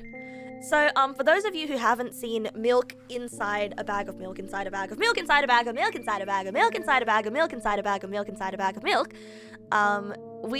she invents people in her head to talk to make things easier for her. And last game she invented us, and that's why we're saying it's been less than an hour because we helped her on her trip to the shops to get milk. You saw me being very... No, it's just because I wanted a different ending. I wasn't being mean on purpose. Yeah, honestly, this shirt goes hard. I would like the red line to be a bit thicker though. No, you've been in control for way too long. It's my turn now. Alright. I'll just stay silent until the medicine's effects wear off. How about that, Hey! You can't do that! You need to do your best to make me feel better! That's exactly what I'm doing. What a bully. Oh man, these eye bags. I'm really digging the blue shadows. Like this... I will say it's a very striking choice to make the palette very warm, but then her skin is the only thing that's cool. Like it really gives you that sort of, blue light look. That lit by blue light, that sickly pale look, without actually, making her skin pure on full on white. Actually, why am I even worrying about this? In reality, I don't need you. At all. Do you now? I'm so energetic and I feel great, which means I can do anything. And you can only watch and agonize over your uselessness. Well, that's not very nice. I can imagine how angry you are right now. Well, yeah, what made you so happy all of a sudden? And why would I be sad? Remember yourself a couple hours ago? I don't know what you mean. I don't like it when visual novels do this because this is very spooky. This is incredibly spooky. I do not like it when visual novels do this. But I also really like it. Stop lying. Nuh-uh, I still don't understand. Whatever, unlike you, I won't forget that pathetic snotty girl for a long time. Who? She just whines and whines all the time. Don't even try ruining my mood. I want to have fun when we're together, alright? So you're the one calling the shots now? Yeah! Yeah, giving you a choice of no... It's more like when all three choices come out to the same thing. It feels kind of spooky. It feels like my autonomy is being taken away. Which is what it's supposed to do, but, you know... Well, let's see how long you can last. We'll see. Yeah. Am I really that pathetic? Oh! Bro, It's okay. You just made me up. You can't be more pathetic than something that you just made up in your head. Say something. I can feel tears streaming down my cheeks, hanging from my chin, and then falling on my clothes, burning holes in them. Oh, Roger! Good evening! Thank you for the resub, bro! 31 months! That is a hell of a long time, bro. 31 months. Oh my god. I'm very surprised that you're still here. Okay, no. I'm not that surprised, but thank you for the resub, bro. Aw, I hope you're doing well. I can feel tears streaming down my cheeks, hanging from my chin. That was fast, but not unexpected. So now we've made her cry. And it was only because I kept choosing the choices that it just kept giving me. Hey, at least I tried. Go wash your face, then we'll decide what to do with you. It wasn't on purpose! The game made me do it. The game made me do it! Ooh. Oh, that's her! Oh, I didn't even realize that this thing in the foreground here, that's her, and she's looking in the mirror. It's not me, I only have one choice. Please, bro, you have to believe me. You have to believe me, bro. I'm in front of a mirror again. I keep staring at my reflection, trying not to get distracted by the sneery looks the walls are giving me. Trying not to drown in their giggling. But then, me in the mirror also shows me a creepy smile, bares her teeth at me. I shut my eyes, but that doesn't help. It wouldn't have helped even if I sunk through the floor. I start counting in my mind. 2 squared, 2 by 2 squared, a square squared, a square pyramid squared, a pyramidal structure cubed, a pyramidal structure hypercubed. I feel better. But my head is splitting apart now. Sorry for being rude, bro. It's not your fault. It's never your fault. It's fine, you can keep on blaming yourself, but don't oh jeez. Oh, that kinda hits. That kinda hits home a little bit. I don't know why, but I thought I'd be able to take control. I was almost ready to. I was sure I'd be able to change something. After all, I was able to buy milk, you know? Yeah, you want to know how challenging it was?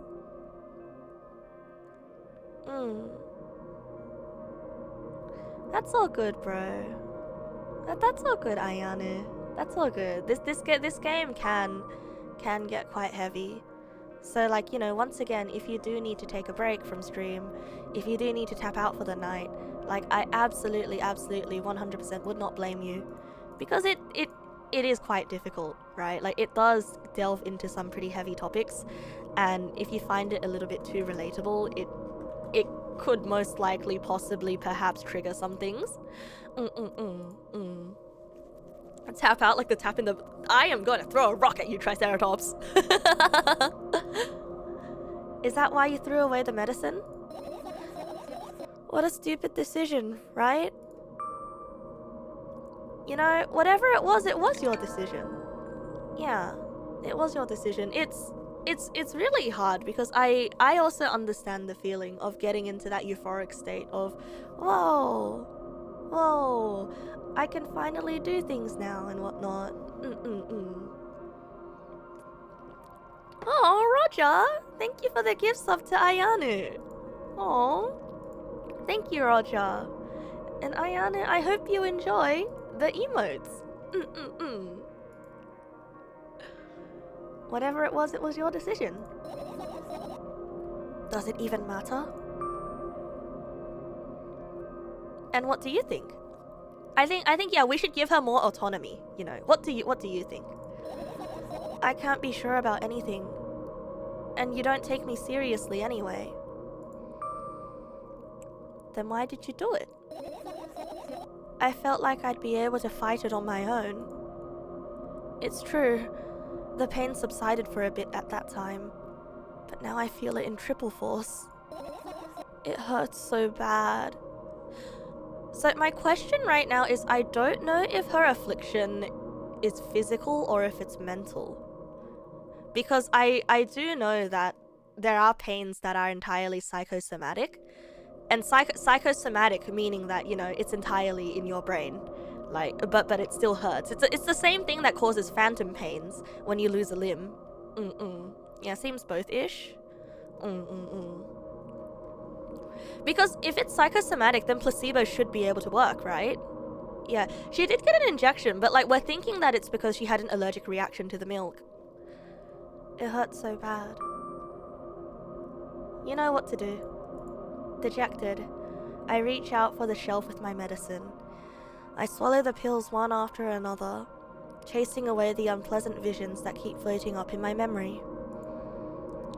And yet, my mind still draws a terrifying picture. Lumps of coagulated blood in transparent coating travel down my esophagus, scratching its soft walls, leaving behind furrows. I shake my head violently.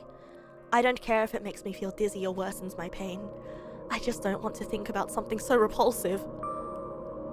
You still haven't changed. What do you mean? You're afraid of being alone. This worries you so much more than pain. Yeah, I guess. I toss the last pill into the air and catch it with my mouth. Ah, she did a trick. Oh, your autoimmune disorder used to go wild if you drank milk, so it could be... Oh, yeah, fair.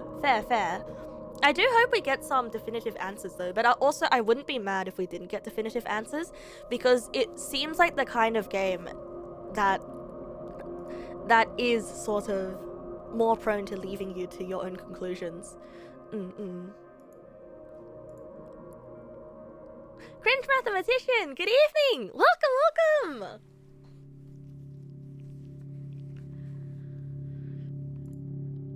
And there she is, staring into the ceiling. I lie on the floor. I look at the ceiling. I can clearly hear water running in the metal pipes up there. I hear the cracking of concrete blocks that will surely someday fall on my head. Oh, jeez. But I'm not afraid of that at all. I can't imagine my death coming from above. Rather, rearing its claws from somewhere below, waiting for me to lose focus. It kind of does look like she's sort of drifting in the ocean right now, you know, a miasma of scary things. You're having a bit of a rough day? Oh, I'm sorry, Ayane. I'm sorry. You know, for what it's worth, it didn't feel like you were snapping out at all. So please do take care of yourself, okay, bro?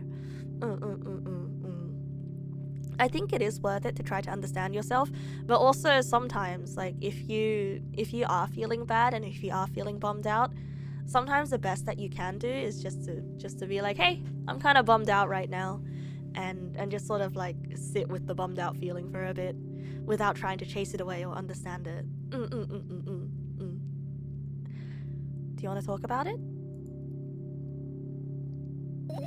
No, I've had enough of talking. Oh, the meds are working and it's absolutely numbing her out. Jeez, look at that. What do you want then?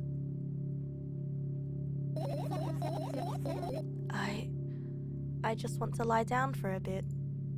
Well, that's all good. Well, hopefully, bro. Hopefully we can immerse ourselves in this game and hopefully nothing too triggering for you shows up. And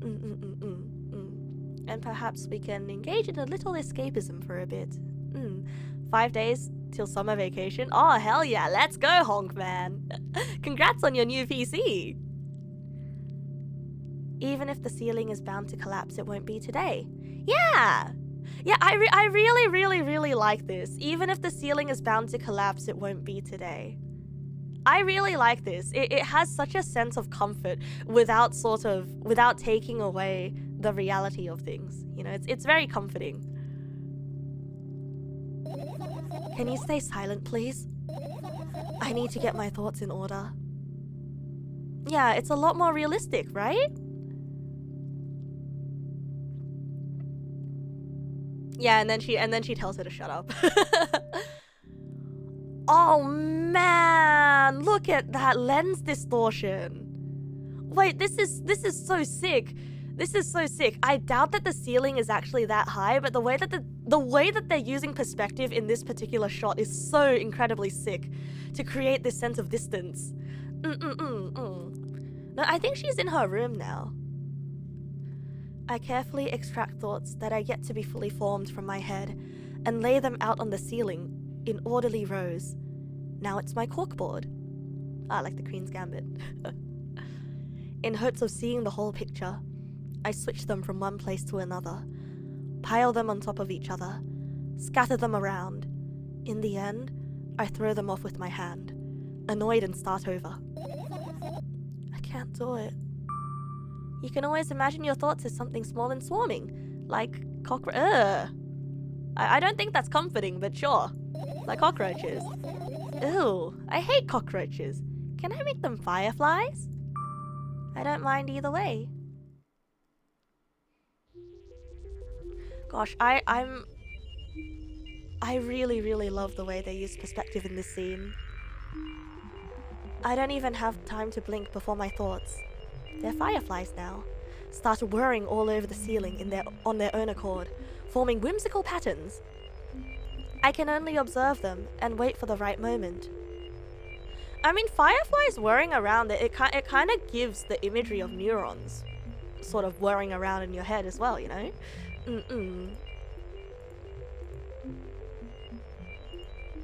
It's just that moment doesn't come. The mocking sounds of flapping wings coming from the ceiling make me start losing my patience. Enough! I hate you!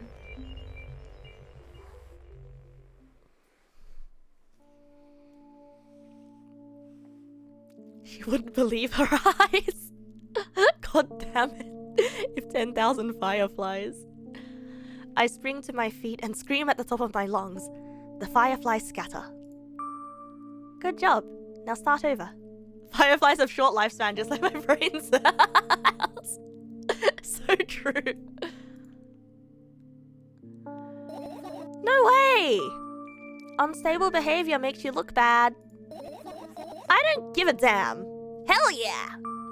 So that doesn't bother you? Should it? No, I don't think it should. A lot of people act like this, yeah? Really? There's nothing shameful about snapping at someone if you have a reason for it. Well, I wouldn't say shameful is the right word. Like, I don't think it's right to snap at someone, even if you do have a reason. I think it's... but I don't think that she should be blaming herself, and it's sort of like, you know, her cup is kind of runneth over at this moment. She's holding on to a lot, and so it's only natural that she would snap at me, and so I kind of forgive her for it, but also at the same time, like, it happens, but also it's not okay just because you have a reason for it, you know? Anyway. You did have a reason, didn't you? You'll surely get better. Believe me. Yeah. And now start over. You're at it again. What do you mean? Never mind. I'm controlling her is what she means, right? And I've changed my mind anyway. Please don't stay silent for this long anymore.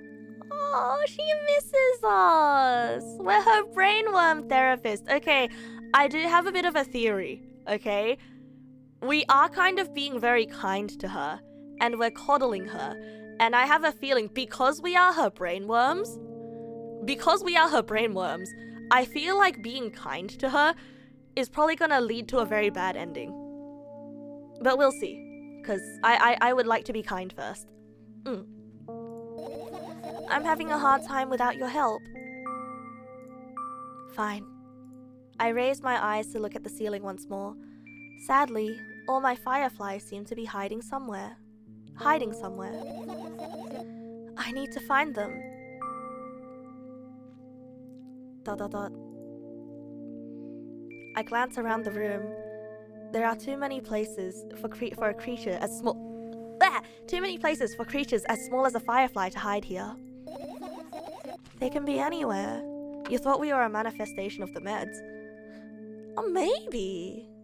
Maybe, but then we didn't exactly disappear as her meds were wearing off, did we? I think she just kind of... I feel like we're just a manifestation of someone that she conjures up to talk to, aren't we? Suddenly I hear a deafening rumble. The clock just hit midnight. It's so late already.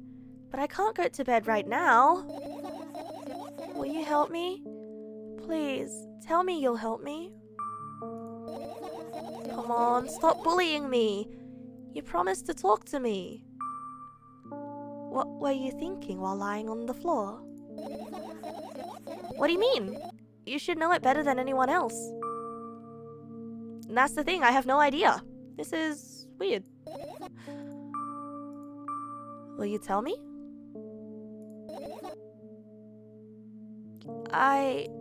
Oh, Jesus Christ.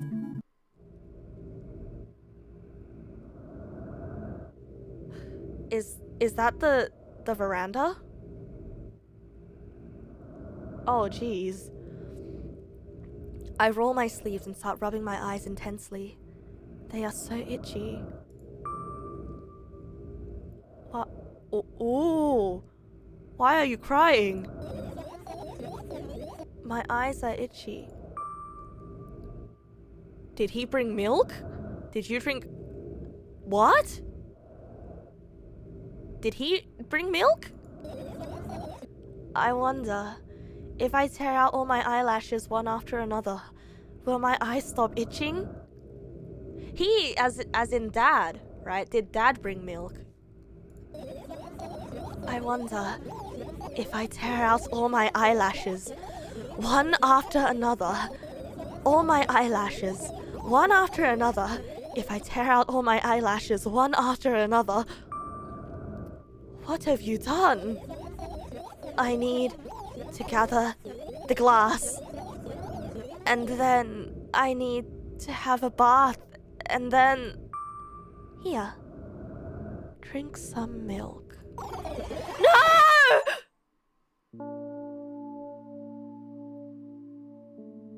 I stand in the middle of the room, my mouth agape, gasping for air. I think I just experienced death. I don't know any other way to explain what happened. Well, that was surely something.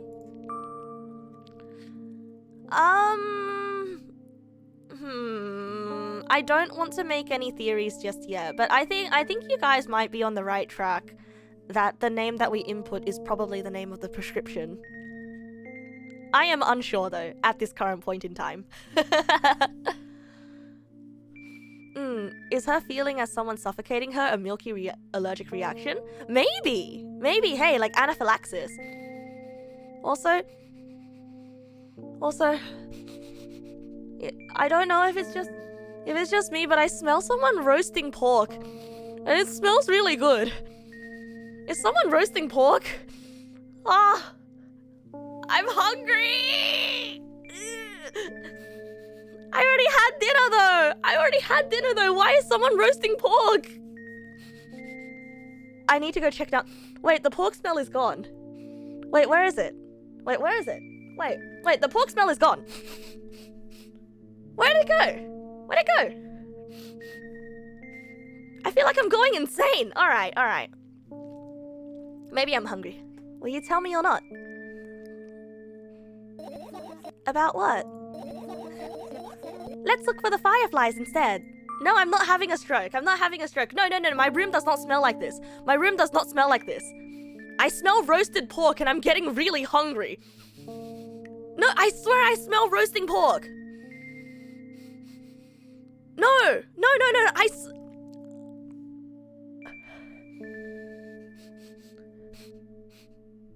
I'm so hungry.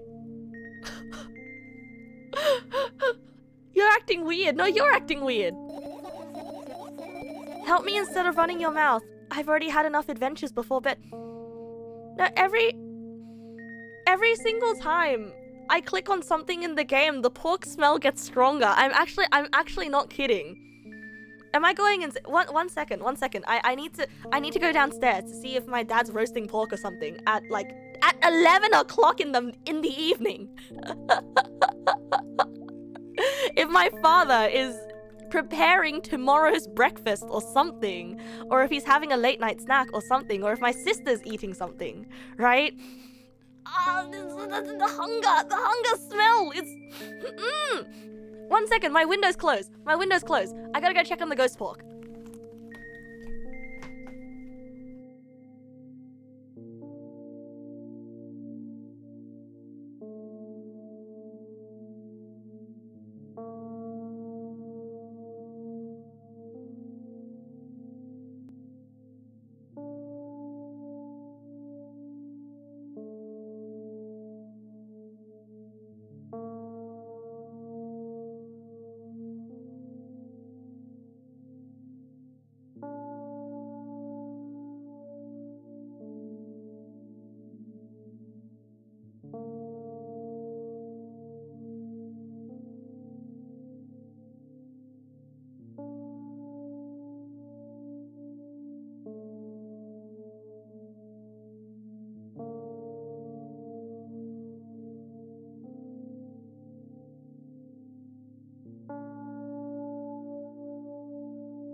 Well, would you look at that?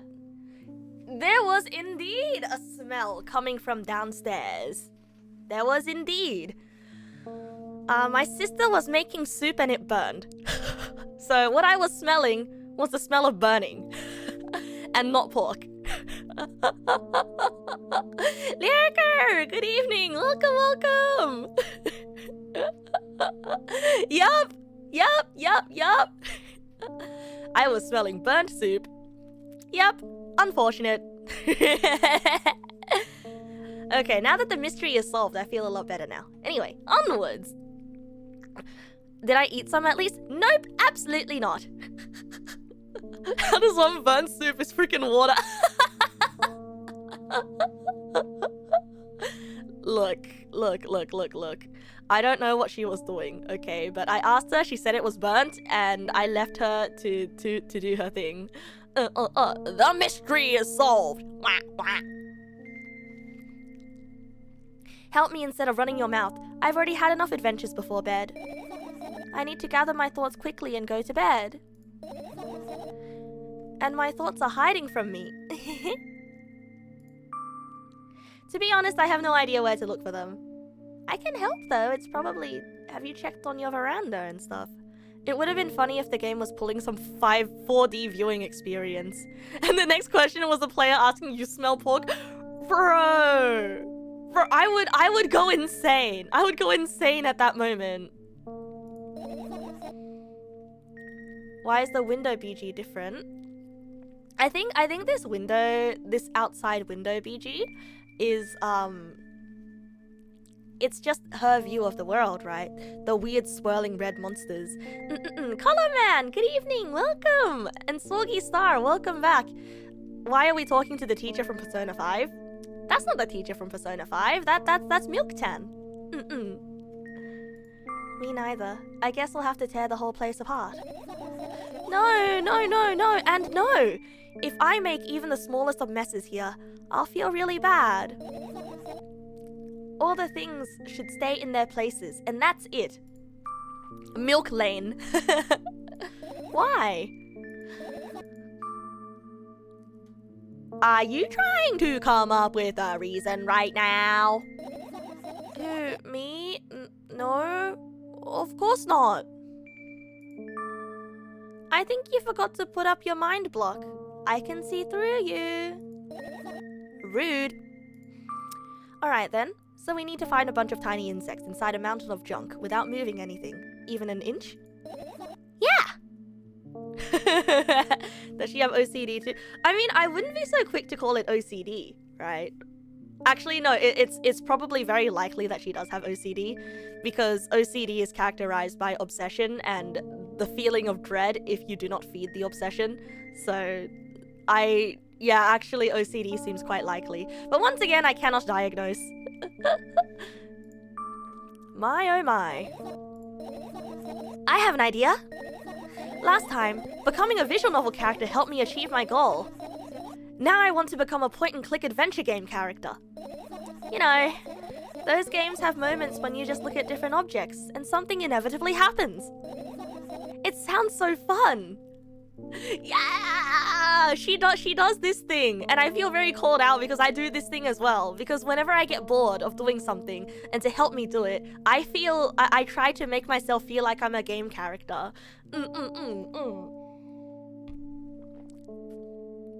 Point and click has a lot more bad endings. What do you mean? What do you mean? It's just like an escape room. There's only one ending, and the ending is you leave. And compulsion, something you're opposed to but obsessed with, hence obsessive compulsive disorder. And what about the things you use regularly? Do you refuse to touch them as well? It would make it even more interesting. I think she's making excuses. This is so childish. Yeah, well, who cares if it's childish? You see, childish should not be derogatory. And want to hear about what's the best part? You'll be the one doing it! Oh no. Oh yes. I'll start panicking as soon as I get a multiple choice situation. I'll just keep changing my mind and end up crying and running away. Do you want that to happen? Oh wait, that is such a mood. You're such a handful. You've already proven that you're able to make decisions. Why not continue on that road? Oh, okay. I'll see you in a bit, Ayanu. Good luck getting comfy.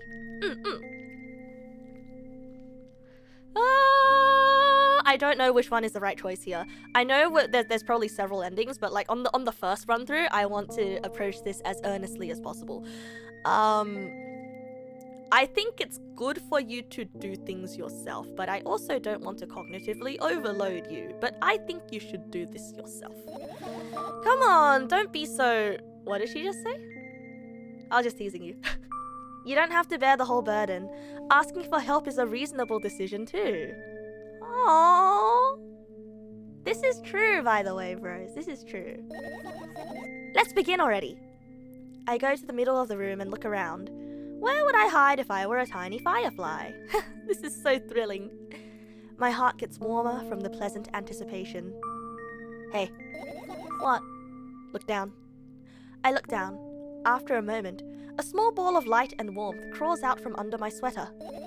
Wowie! Wowie!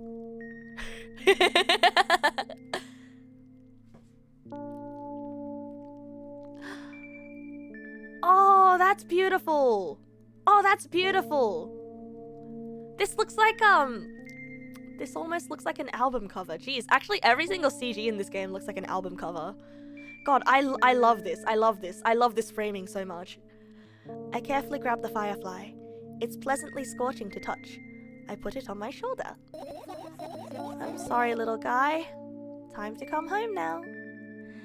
As if it was an order, the firefly slowly drifts up, circles around my head for a bit, and then flies into my ear with the speed of a bullet. I don't like that. I don't like that. I don't like that. I do not like the imagery of bugs flying into ear holes. I will take it though. It tickles! One down. Let's look for the others. Yeah. Hey, have you guys heard of these bugs called earwigs?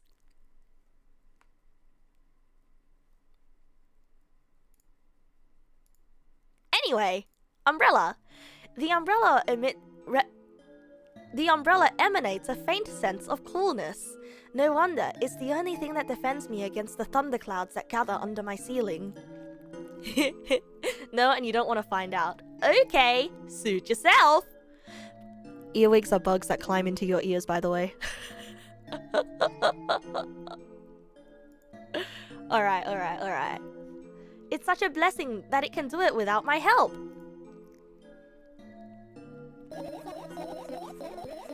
Still, a firefly won't hide in a place like that. It will catch a cold and be unable to fly. Silly. You don't want to check it? Why? I'm sure we won't find anything there. Okay, we checked the umbrella. Let's check this radio. Oh, let's uncheck the radio. I don't like that.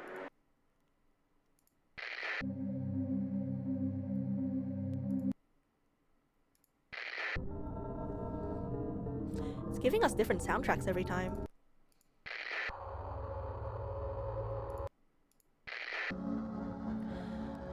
I'm gonna keep going until we hear something that we've heard before. Okay, we've heard that before. I look at the mound of pills, and it makes me feel dizzy. I don't want to think about it. I don't... Wait, she has a sink in her room. Wait, is her room a bathroom? Wait. What's wrong? I've almost skipped my dose for today. How reckless.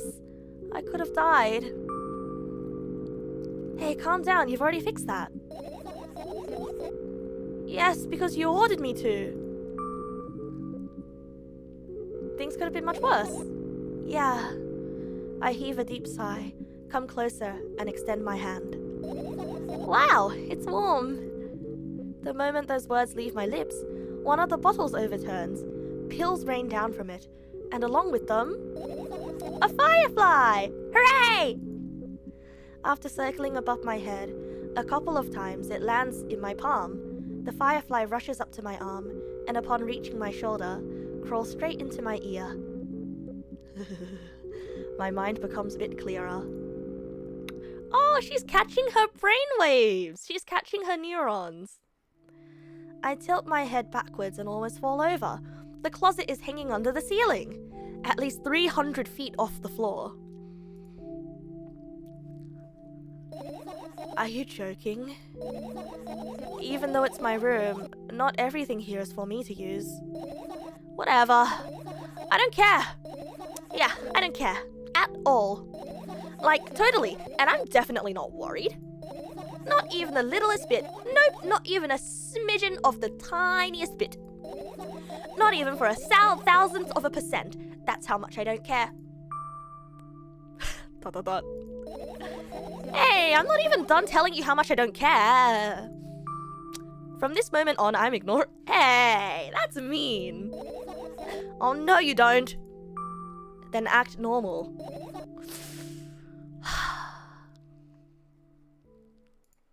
So she doesn't care about being short. Oh, these notes. What are these notes on? Your usual notebook pages glued to the wall with duct tape. Numbers are drawn on them. It's the only kind of information I can take in without trouble. Dosage and side effects? Yeah. I thought you know them by heart. Yeah. This is not your handwriting, isn't it? Oh. So does that mean when I go on tangents or share my brainwaves, what I'm really doing is sticking bugs in your ears? Yep. Glad you know. Of course it's not. Shaky broken lines, ugly numbers. It's not writing. It's more like claw marks. Yeah, the mom's claws. Don't forget to thank your mom. I hope this is in a sarcastic tone. I don't need your advice. My scream makes the pages rustle restlessly. After a moment, a firefly appears from underneath one of them. After looking around in a businesslike manner, it takes off into a businesslike flight and ends up entering my businesslike ear. Hey, let's continue searching. It's all business with you. Mind your own business. I turn my eyes towards an inconspicuous shelf near the mirror. There's a glass with a toothbrush sitting on it. You figure the claw marks would be a stereotypical bash on doctor's handwriting. Oh, true. Hey, what are the odds that the mother is a doctor that's prescribing all this to her? like, under the table. Because I do know that doctors do that. Yeah. Because, like, especially, GPs, right? GPs, I believe they are able to sort of prescribe things under the table like that. Especially to family members. That's hearsay. No, that's not just hearsay. I know somebody. I know somebody.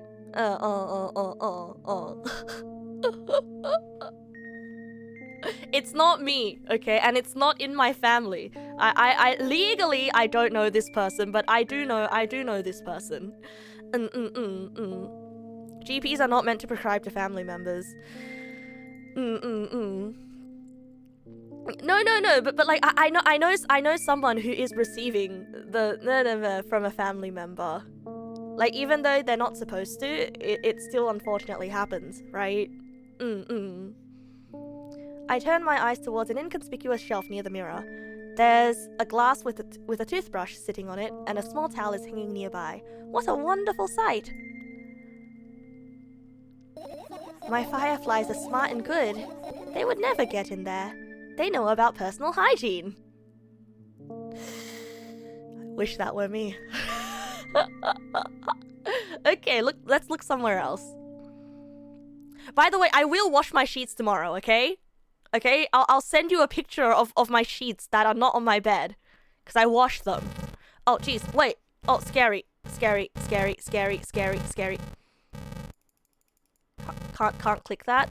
Can't click that. Okay, clown promise? Okay, no promise then. Fine, I promise you nothing. I promise you nothing. Right. Insects enjoy pollinating. The flowers and stuff like that. Okay, I won't then. You just have to take my word for it. Yeah, I guess. I get close to the flower shelf. I sniff around. The leaves smell of dust and cardboard. And death. You know those plants are long dead, right? I'm not sure a dead plant will be able to attract any insects. Well, we kinda don't have a choice here, you know? Still, you're right. Let's continue searching. Why don't you just throw them out? Weren't you listening to me at all? Wait, why doesn't she just throw them out? Oh, jeez, the alarm clock. I look at the alarm clock. Time continues its unstoppable flow. It's so late. Are you tired? You bet I am. I let out a theatric yawn and hold out my arms to the sides. 1, 2, then I raise them above my head. 3, 4. Maybe a little workout will help me freshen up. Good idea! Do you remember the exercises you've been taught? Oh god. I think so. I take a hesitant stance. What was it? Heels together, toes apart. Wait, heels together, toes apart. Isn't it supposed to be feet apart, shoulder width? Whatever. I'll go with that. Count down 5 minutes. Fine. You have a clock in front of you, though. I can't look at its hands for too long. At first, I feel like they start moving in the wrong direction, and then they disappear altogether. And then things always get messy. Last time, I saw a pair of eyes on the clock face. And also, I used to hear voices back in the day. They pleaded for help, I think. What a mess. Truly a mess. It was a mess, right? A mess. Well, are you counting down? Oh my god, finally. What do you mean? I was trying to get through to you for half an hour. Oh jeez, she disassociated for half an hour? Huh? Forget it. Do you see the firefly? Wait, was she exercising for half an hour, or was she just sort of zoning out for half an hour? Oh jeez, that's kind of scary that can happen. Forget it. Do you see the firefly? No? Let's continue searching then. Interesting, huh? I do enjoy this little piece of I don't want to say immersion, but it's oh geez, scary. It's quite a neat trick because no time passed for us, right? And all we did were just click through the dialogue options. So maybe we're not the voice in the head. Maybe we really are just looking from her point of view. Because as far as she's concerned, no time passed, right? But as far as the voice in the head was concerned, 30 minutes had passed. Huh, I don't know. Maybe it's just like a perspective screwing thing. Alright, let's look at the vents. It's not easy to get out of here. That's it. Lights. Yeah! I mean, it's established very early on that the narration is unreliable, but now, like, it's up to us to decide to what extent is the unreliability. I get close to the waste bin and look inside it with curiosity. Pill packaging, notebook pages, and other garbage. Boring. There's nothing here. Indeed, no self-respecting firefly would hide in a heap of garbage. Can't disagree with you here. But what if there was an... But what if the fireflies weren't self-respecting, This is my sleeping bag. It's soft and warm. I'm sure that no living creature would be able to resist the temptation to spend a minute or two inside. They'd want to dig deep into it with a couple of favorite items, close their eyes, and then... Hey, did you fall asleep? Yeah, she doesn't even have a proper bed. I think she, I think... Was it Parataxic that said this? But yeah, the room under the stairways. I think she's living, like, in that, like, cupboard room under the stairways. Hey, did you fall asleep? Because it's definitely not a proper bedroom. Like, this feels like the laundry room, except without the laundry there. Huh? I gently slap my cheeks to return myself to my senses. It's already way past midnight. Usually I'd be sleeping like a log at this time, but right now I can't. You have a theory that her mother doesn't treat her very well. I feel like that's not a theory. I feel like that's established right now. But right now I can't. Let's continue searching. Because her father died from falling out a window, right? And when we went to get milk with her in the last game, she said, "Oh, I can't come back with no milk, otherwise mother's gonna throw me out the window." And after knowing what happened to her dad, it's kind of... It's rough. It's rough. Let's continue searching. Hey, maybe we'll find something inside? Nah, my thoughts don't have a feature of putting to sleep. Quite the contrary. They always cause insomnia. Just like tonight. What? I said searching here is meaningless. Okay, so that's what she said. I don't want to do the laptop just yet. I feel like that's a whole can of worms. So I'm gonna do everything here instead of the laptop. Light bulbs? Are you serious? What's wrong? Just think about it. Why would the fireflies be attracted to light? I think they're quite self-sufficient already in that regard. Well, only if they'd purposely want to lower their self-esteem.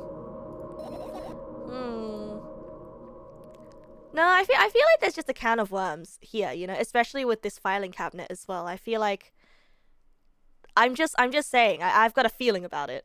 All right, book. This is my sketchbook. Half of its pages are blank, which means it'll still be good for a couple of years. You draw that rarely. Why? Isn't that obvious? If I run out of pages, I'll have to buy a new sketchbook. I can't get to the stationery store on foot. I'll have to take the bus. Do you even realize what kind of nightmare that can turn into? Maybe don't ask your mom for it. Yeah. I get closer to the sketchbook, stepping over the wires, the sleeping bag, the cracks in the laminate, and the window's reflection. The sketchbook is lying on the stool, From my height, it seems like the stool is missing 2 legs. I squat and look again. All the legs are in place. Ah, perspective tricks. Will I be able to think of an interesting allegory? Oh, let's not go there, okay? No, let's go there. Go there. I stand up and study the sketchbook from inches away. Its pages are pure white. The last drawing is buried on the previous page, the way it should be. Too bad. I'd love to see it. Maybe next time. A sudden gust of chilly wind breaks into the room and makes the pages rustle. I think we're gonna see it. Oh no. I shut my eyes. A distinctive sound of pages turning echoes with headache in my head. I know what's going to happen. The rustling has stopped. Even though the wind is still howling from every direction, it can only mean one thing. The notebook is open on the first page. If I wait a little longer, the wind will close it. I won't have to look. If I wait a little longer. If I wait... You don't want to see your old drawings. I feel like every artist goes through that, but it's definitely not what I think it is. I mean, it's definitely not that, right? I think it's just something quite heavy there. Ah, Maggie Lynn, welcome. Good evening. The fireflies light up because they want to burn. Jesus Christ. Wait, is that true? Open your eyes. No, it's okay. Just do it. No way. I know you're lying. Calm down. No. Calm down. No. Calm down. No. Calm down. No. Calm down. Calm down. Calm down. Fine. I thought we might get there. I open my eyes with utmost caution. That notebook is still open in the middle. No drawings, nothing. The pages are still pure white. Did I imagine it? I don't know. Did you? You're the smart one here. You tell me. Next time, don't close your eyes. What did you... I couldn't finish speaking because the pages started moving again. Don't close your eyes. Don't make me do it. I'm scared. Trust me. The rustling grows louder. The pages lift up. I can even see the outlines of drawings on previous pages. No way. Everything that's in the past should stay in the past. You couldn't convince me. That's it. I'm closing my eyes. Look! Look there! A barely visible light seeps through the pages. With every new gust, it becomes brighter and brighter. A firefly! The wind immediately stops.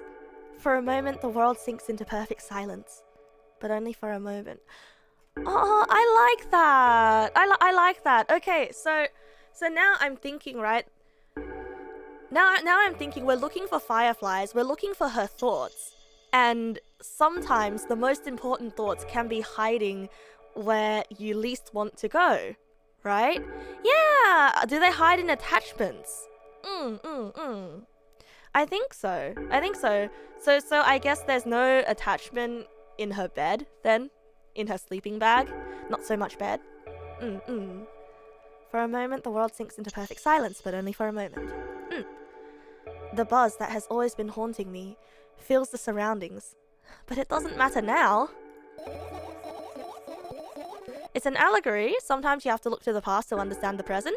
Yeah! Yeah, I think that bit with the sketchbook was really nice. Looking into the past to understand the present, even though it's a bit scary. Goodness gracious. Little boy, you made me so scared. The firefly blinks. Doink, doink, doink, doink, doink, doink, doink, doink. Flies up and enters my ear, buzzing loudly all the way. It spends some time looking for the perfect spot in my head, but then its buzzing dies down. Are you okay? We're running short on time, so let's continue searching. So that sketchbook was... No, let's not finish searching. Let's, I mean, I don't like the fact that there's an option for this here when we haven't checked the laptop yet. Let's check her bag. There's so much that I want to check. Is it gonna force me to stop checking at one point? I look up toward a very high place under my ceiling. I can hear a countless number of small legs marching inside the AC unit. Oh well. What happened? Fireflies can't be friends with cockroaches. We'd better look somewhere else. Ugh. Okay, fair enough. Why would cockroaches be there? Have you forgotten? You were the one who told me to think of my thoughts as cockroaches. Yes, but they became fireflies afterwards, but cockroaches don't disappear just like that. So they occupied this space. Ah, okay. So now we're dealing with incompatible thoughts. Thoughts that are incompatible with each other. Okay, this is what we call cognitive dissonance. So they occupied this place. Do you understand now? I do. Yeah, I understand. I understand. And what are those?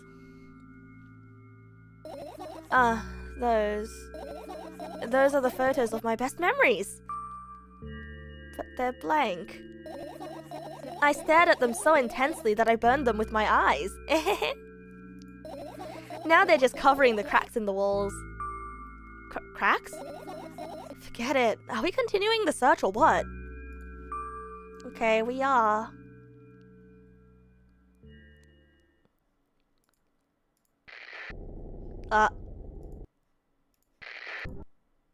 Can we turn on both radios at once? Or these two radios kind of just do the same thing? Yeah, okay, these two radios just kind of do the same thing. Let's not do that. Check the fan. What's so funny about that? Yeah, why are there two radios? Maybe the two radios are supposed to represent something, or sort of like tuning out each other's wavelengths or something. I don't know. Once again, I'm spitballing. When you want to hear two songs at the same time. I mean, she did say that when she's on her meds, like she gets this whizzing background music, and it makes her head hurt when it mixes with the sounds of the outside world, right? Yeah, okay. No. You're not doing the curtains are blue because the curtains are blue thing, okay? This is art. Art. And there is meaning in everything when it comes to art. There must be a reason. I imagine myself being a firefly that is looking straight at a giant fan. And? I'd be so jealous. The only thing preventing it from flying is a cage it's locked in. And the cable. It's like an inmate, if you think about it. It's so sad. It's just so sad. Yeah. Let's continue searching. Okay, so we checked the fan, we checked everything. We can't search there. I think we can only search there once we get the other fireflies. Okay, I think we've got mostly... oh, no, radio. Radio, scary. Let's... do the bag. I look down. My school bag, worn down and silly, is almost screaming of its own uselessness. From another angle, it looks like a full belly. Its contents are also regurgitating, decomposing, and turning into a sticky, mushy substance. What a cool image. I need to remember this. Totally not cool. Senseless and cruel. You are there, but I don't care. Is it me you're laughing at? What? I'd never. After all, you're my pet. I'm not going along with this nonsense anymore. Got it? Got it. Also, I would like to say, her character design, her bangs, it really looks like she cut her own bangs herself. It's got that sort of uneven, I chopped it with scissors one day when I was feeling especially spicy. It happens to all of us, okay? And it's happened to me before. Hey, it wasn't on purpose this time. Tell me what's inside your bag instead. Nothing special. Mostly just all sorts of books. I've taken out all the pens and notebooks out of there, and I'm not interested in anything else. You used to go to school, didn't you? Yeah, I did. I had a blast all the way. Are you sure you understood my question? Do you think everything in my life should be doom and gloom? Well, you're wrong. Alright. What did you like most there? Well, the rooms were really bright. Not like at home. That's it? Don't rush me, let me remember. Well, the beds were also soft and the food was nice. Ah, she went to a boarding school. By the way, I attended all the classes. The others always skipped. They probably got told off so hard. I smiled gently, absorbed in warm memories. You never graduated though. Yeah? Do you remember your last day there? It was a normal day. Dad picked me up earlier than usual. He told me that I'm already too old for the school curriculum. I also realized that some time ago, that the tasks were way too easy. Then we got into the car and went home. Mom greeted us there. We had dinner and went to our rooms. What happened then? I don't remember. And does it even matter? Tell me about it again. I would like to know. I think this might be the day that Dad died. This is what I'm thinking, right? I think it might be the day that, yeah. Is your memory that bad? Please. Fine. That day, Dad picked me up from school earlier, explaining to me that I need to grow up. It's not like I could completely grasp what he meant. Either way, I didn't resist. We got into the car and went home. Mom greeted us there. We had dinner together and went to our separate rooms. Satisfied? Tell me about it again. Dad dragged me out of the school building while I was scratching and biting. The teachers didn't interfere. That scene was ordinary for them. Who knows what the little brat has done? Then he pushed me into the car and we drove home in complete silence. Yeah. Mom greeted us there, we had dinner together and went to our separate rooms. Please, let's not discuss this further. No, you'll tell me again. Dad brought milk on our way home. Yeah, maybe the people that skipped were the ones who already graduated. Yeah. Again. I hate milk so much. I'm starting to understand what milk is. I'm starting to understand what milk is. Oh, okay. I'm starting to understand what milk is.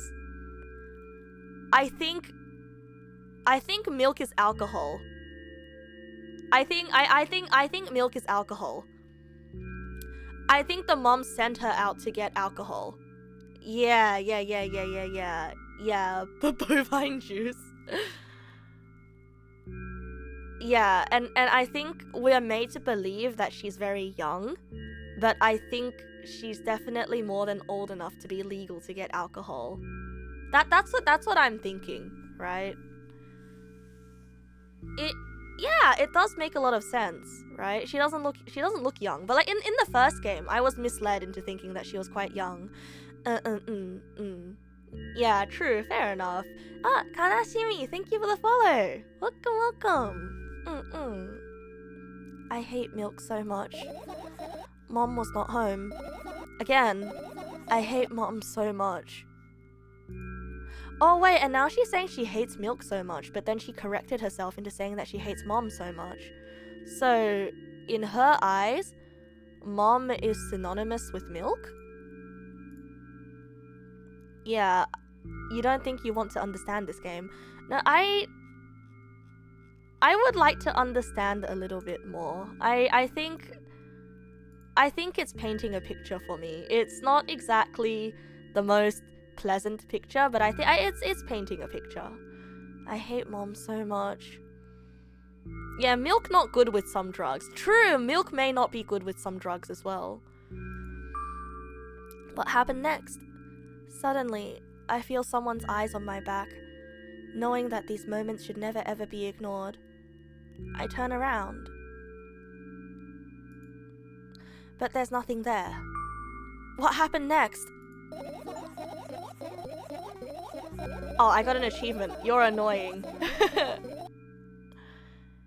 Everything that happened next happened after something. Oh, whoops. I'm accidentally resizing the window. That led to everything that happened after what had happened. I look at my bag again, light pouring into the room through the window glints on the metal parts, and there's also a shadow underneath it, which means it's real, sadly. You don't think anything needs to make sense, but that's just you? No, I get that, right? I don't think it needs to make sense in particular, like it doesn't have to unravel into one, you know, perfectly wrapped up story, but I do like sort of, I do like it when there is some meaning to be gleaned out of the game. Oh yeah, BG did change again. Huh. Oh. You're not meant to have alcohol with a lot of drugs. Yeah, that's the same thing with me as well, because I'm on antidepressants and ADHD meds, right? I'm not supposed to have alcohol with them. Otherwise, it gets very dangerous. Whatever. I don't care anyway. I almost ended up kicking the bag in a fit of sudden anger, but I managed to stop myself in the nick of time. If I move it even an inch, the whole picture will collapse and I'll go blind. It has already happened countless times. What do you mean you'll go blind? I've spent months memorizing the location of every item in my room. That's why I can see them so clearly and vividly. Oh? You won't get it. Look at your feet. I look down and see that a small insect is crawling toward me from my bag.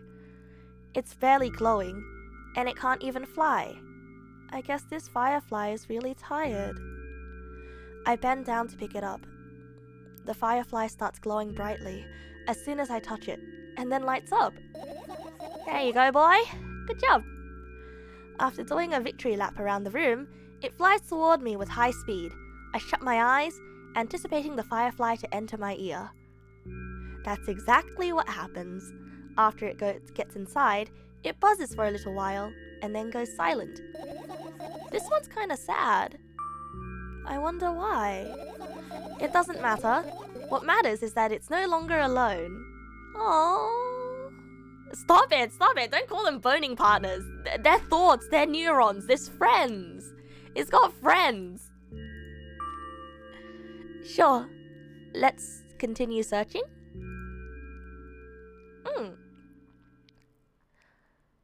Alright, I think we've got only a few more items to go, so...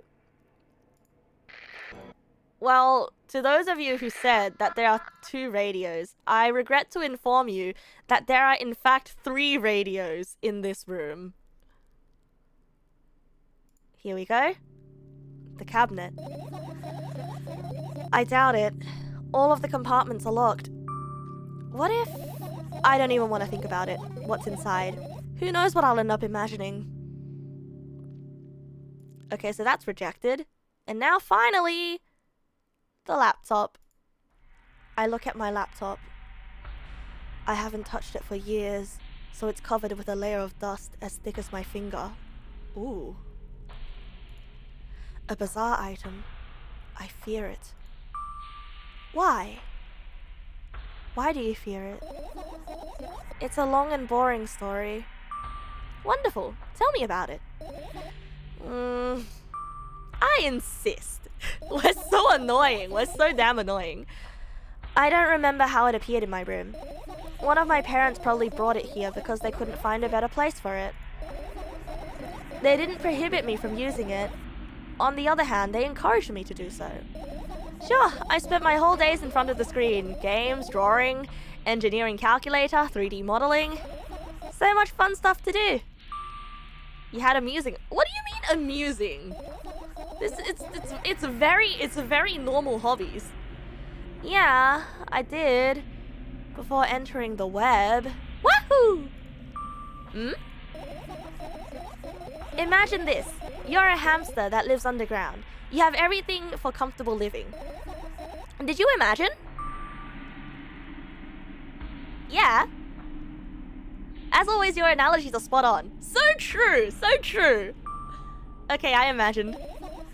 Alright, so you're a hamster that lives underground. You have everything for a comfortable living, okay? Austin. You're just being nice to me. You're just being nice to me. My analogies do make sense always. Okay. Wonderful. And there's the situation. You're a hamster that lives... Okay, I got it. Do you want to talk about something else? Yeah. You'll end up returning to that subject anyway. On one wonderful day, someone digs you up from your hamster house and brings you to the pet store. Now your new home is a cage. It's way more comfortable and warm compared to the underground. And the most important part, you have a lot of neighbors here. Their cages are identical to yours, and the other hamsters look identical to you too. That means you're all the same. Apart from the fact that they were born at that shop. You'll ask, what does that indicate? And I'll tell you, nothing at all. I forgot what I was talking about. Wait a second. Wait a second. I do this all the time. Wait a second. I start on an analogy and I completely lose the plot. Wait, this has happened so many times. Gosh. Okay, let's start over. This time, try to avoid stupid... It's not stupid. I think it's perfectly fine. You can try again. You know, I'm not at fault there. So, I had a lot of friends online. Tens, hundreds of them. Impossible to count. Is it impossible though? I had exactly 317 of them. Although I guess nobody counts the exact number of hamsters when they walk into a pet shop. Hey, don't get distracted. It's happening again, bros. It's happening again.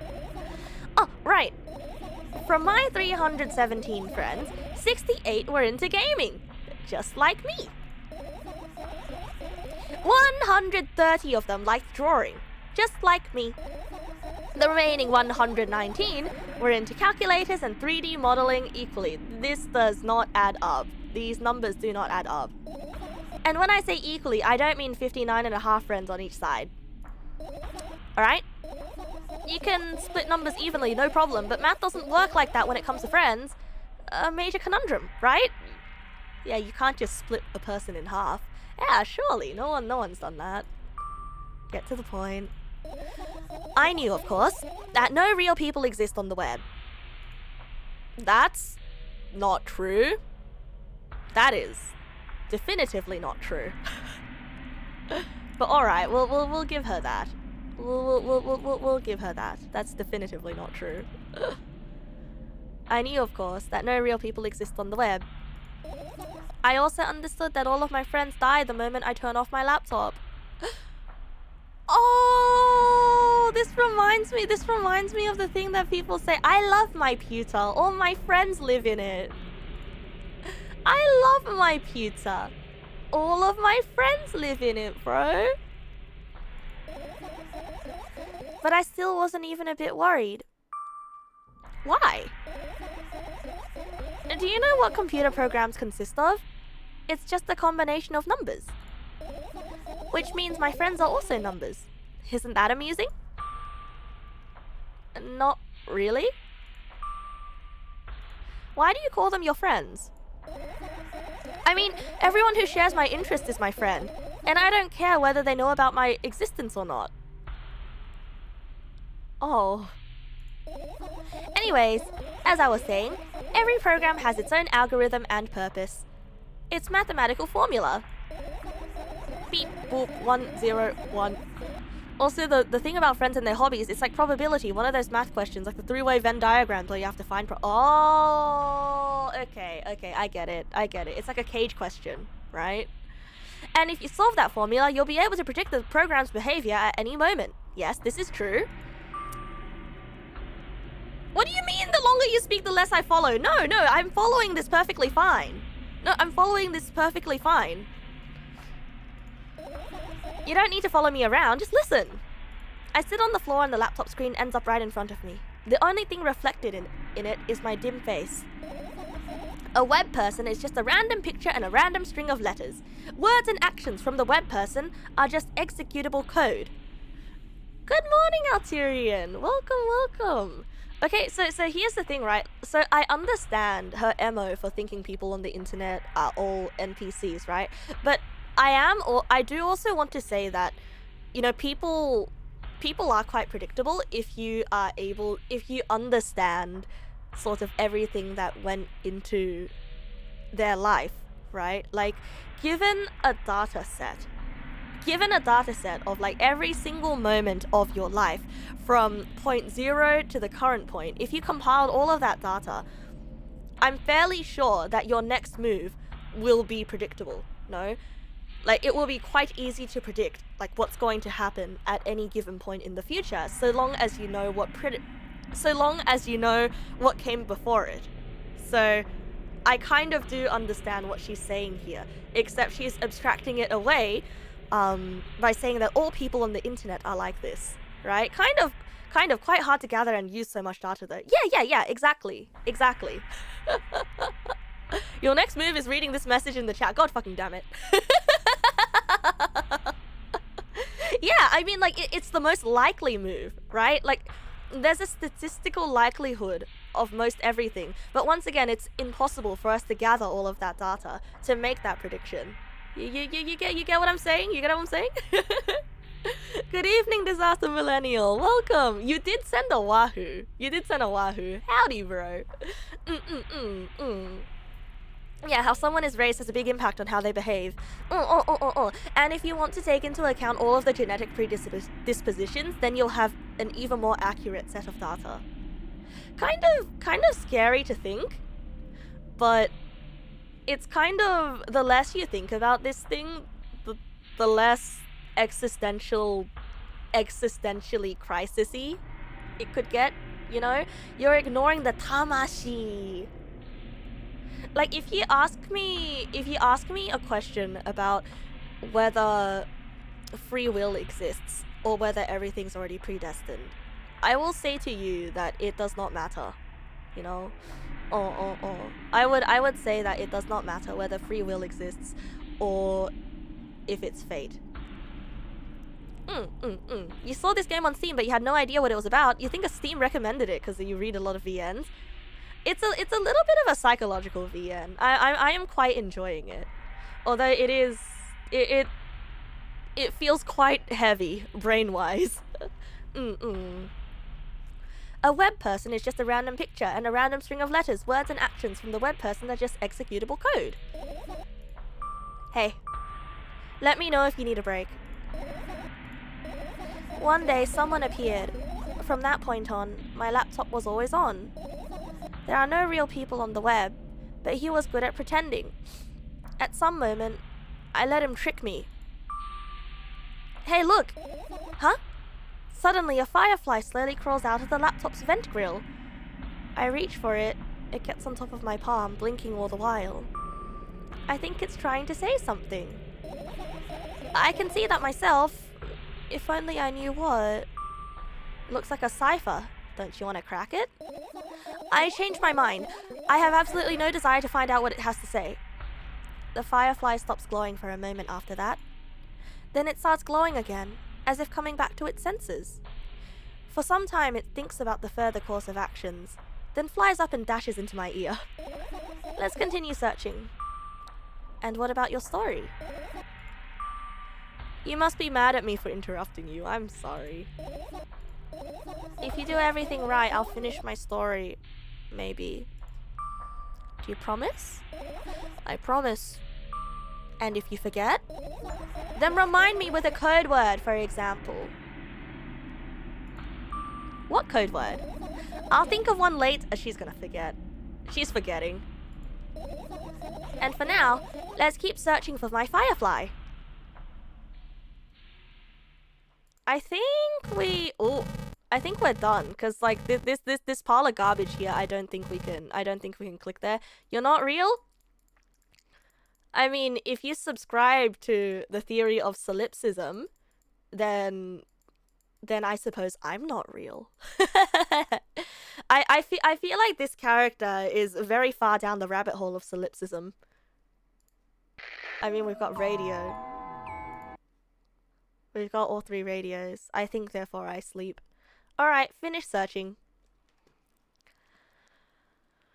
I think we've got all her fireflies. You found all the fireflies! Amazing! I guess. I've managed to gather my thoughts, but something still worries me. On the other hand, I wasn't supposed to be happy anyway. Why not? If I lose something and then find it, it's just going back to the starting point. No changes at all. A zero sum. And happiness is always about being positive, right? I don't think that's what happiness is. I think happiness is always temporary. It is Sisyphean to want your happiness to be permanent. Happiness is happiness because it's ephemeral, you know? You shouldn't think too much. It hurts you. I want to sleep. How about you get some fresh air before sleeping? What do you mean? Well, go to the balcony. Breathe in some air. Somehow those words triggered a panic attack in me. I subconsciously step away from the balcony. I don't think it's a good idea. Why? This may sound silly, but I feel like someone's watching me. Oh, that's rough. There's no way someone cares about you that much. That one's rough, because sometimes I do feel that way when I feel like I'm in danger, and maybe it is comforting. Yeah, let's say that. There's no way someone cares about you that much. It's just for a couple of minutes, okay? Oh, thank you, Zian. I really do enjoy narrating these games too. It reminds me of my favorite. Ooh. Oh, that's so beautiful. If you look at the apartment complex swirling. My apartment building looks like a bottomless cooking pot. But instead of soot, it has hundreds of concrete and metal boxes on its walls. Kind of almost feels like a prison. And you can see that radio there. Oh no, that's an air conditioning unit. Wow. Look at it swirl. There are lights on the windows. There are muffled voices coming from inside. The howling wind spirals up and splits into hundreds of independent streams. Seems like it wants to be heard by every person living here. It must feel so lonely, living in endless silence. You know, looking... Oh, that's the letter O. That's the terrifying letter O. But like all of these shadows up here as well, it kind of looks like large figures looming down and looking at you. And yeah, that does look like a giant eye, actually. In fact, that is a giant eye. It's O. Your apartment building is pretty weird, isn't it? So if you guys don't know, from the first game, Milk Inside a Bag of Milk Inside a Bag of Milk, she mentioned that the letter O scares her because it kind of looks a bit like this. It kind of looks a bit like this. Oh, welcome back, Ayanu. I'm glad that you're feeling better, bro.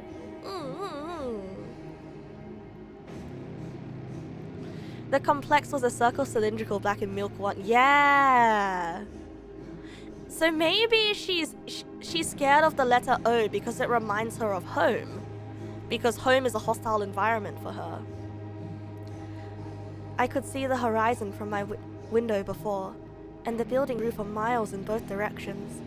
I guess at some point it circled around and closed in on itself. Nothing unusual about that. How do you feel? I definitely feel. Sometimes that's more than enough. You're still anxious, aren't you? Of course. Moreover, I'm completely terrified. Was it that obvious? You're looking in every direction, but not up. This... I've already told you, haven't I? About what? You know, small stuff.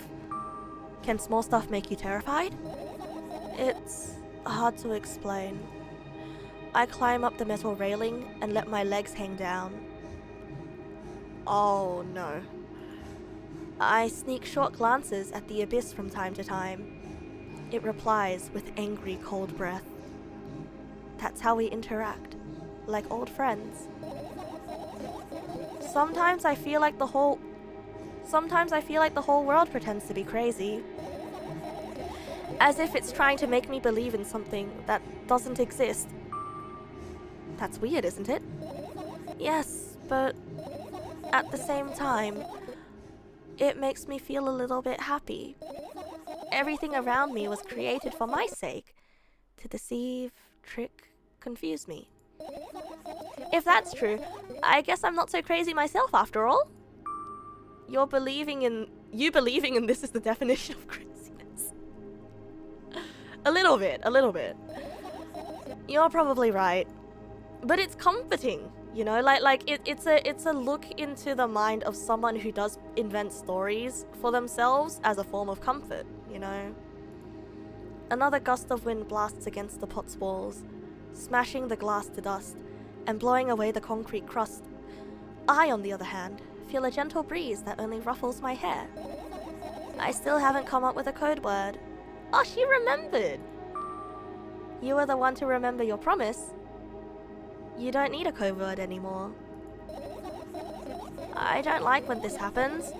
I want to remember certain things only when I want to. Nevertheless, you've made that promise. And I'll keep it. But you need to keep in mind that from this moment on, every word will bring me pain. I bend down and imagine falling into the abyss. I have exactly 2 minutes before I meet my end.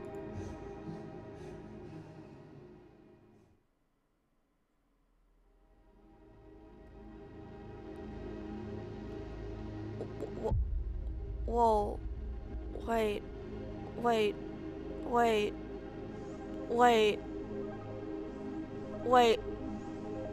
Wait. No, this is an imaginary sequence, right? This is an imaginary sequence, right? I had a friend online. My best friend. Even though the combination of letters he used instead of his name wasn't that cool. Well, the combination of pixels he had instead of his photo was also boring and unattractive. This is so strange and wrong, breaking the rules of being online. Why was he doing that? Maybe his code was a few lines short? I don't quite get what you mean. I could tell you about those rules. You can't find them anywhere, but I'm smart, so I figured them out myself. Although, I'm not sure if I should divulge them. Why? When I try to say what I think out loud, I tend to make mistakes. If I make just a single one, everything that comes after contradicts my thoughts. And I end up with the opposite position. And I don't want that. According to that logic, it'd be better for you to keep your mouth shut forever. No! Yeah, that's my dream. Keeping my mouth shut. Never get up from bed. Never see or hear anything. Just dream on and on. Oh, why is everything so terrible? Don't get distracted. So what was that about your friend? My friend? Yes. He was brazen enough to... Come on, gather your thoughts. He somehow made me believe that he was real. He kept describing someone else's life to me in detail, as if it was him, and he expected me to do the same. And then I told him everything about myself, without hiding a single thing. I grit my teeth. The wind whips my face without mercy. It slices my skin into uneven stripes, as if it's a piece of thin cloth. He knew more about me than anyone else in the world. You know what he did? Yes. Sending an army of bots to harass me was probably fun. And what's most important, it was a win-win situation.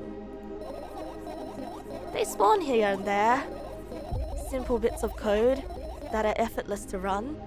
No wonder the algorithm assigns that pattern more often than the rest to the others from that list. Text and video generators get to work at the same time. My name surfaces on the web more and more. It's unbearable. Unbearable. From around every corner, every balcony, every ceiling, attic, wall, I always feel many pairs of watchful eyes directed at me. And now they watch me from the screens too. But I'll put an end to it. I've decided a long time ago. Though, maybe I only decided that. My body finally crashes to the ground, smashing into millions of tiny pieces, like porcelain. It's my second death for today already. I'm cold. Let's go back inside.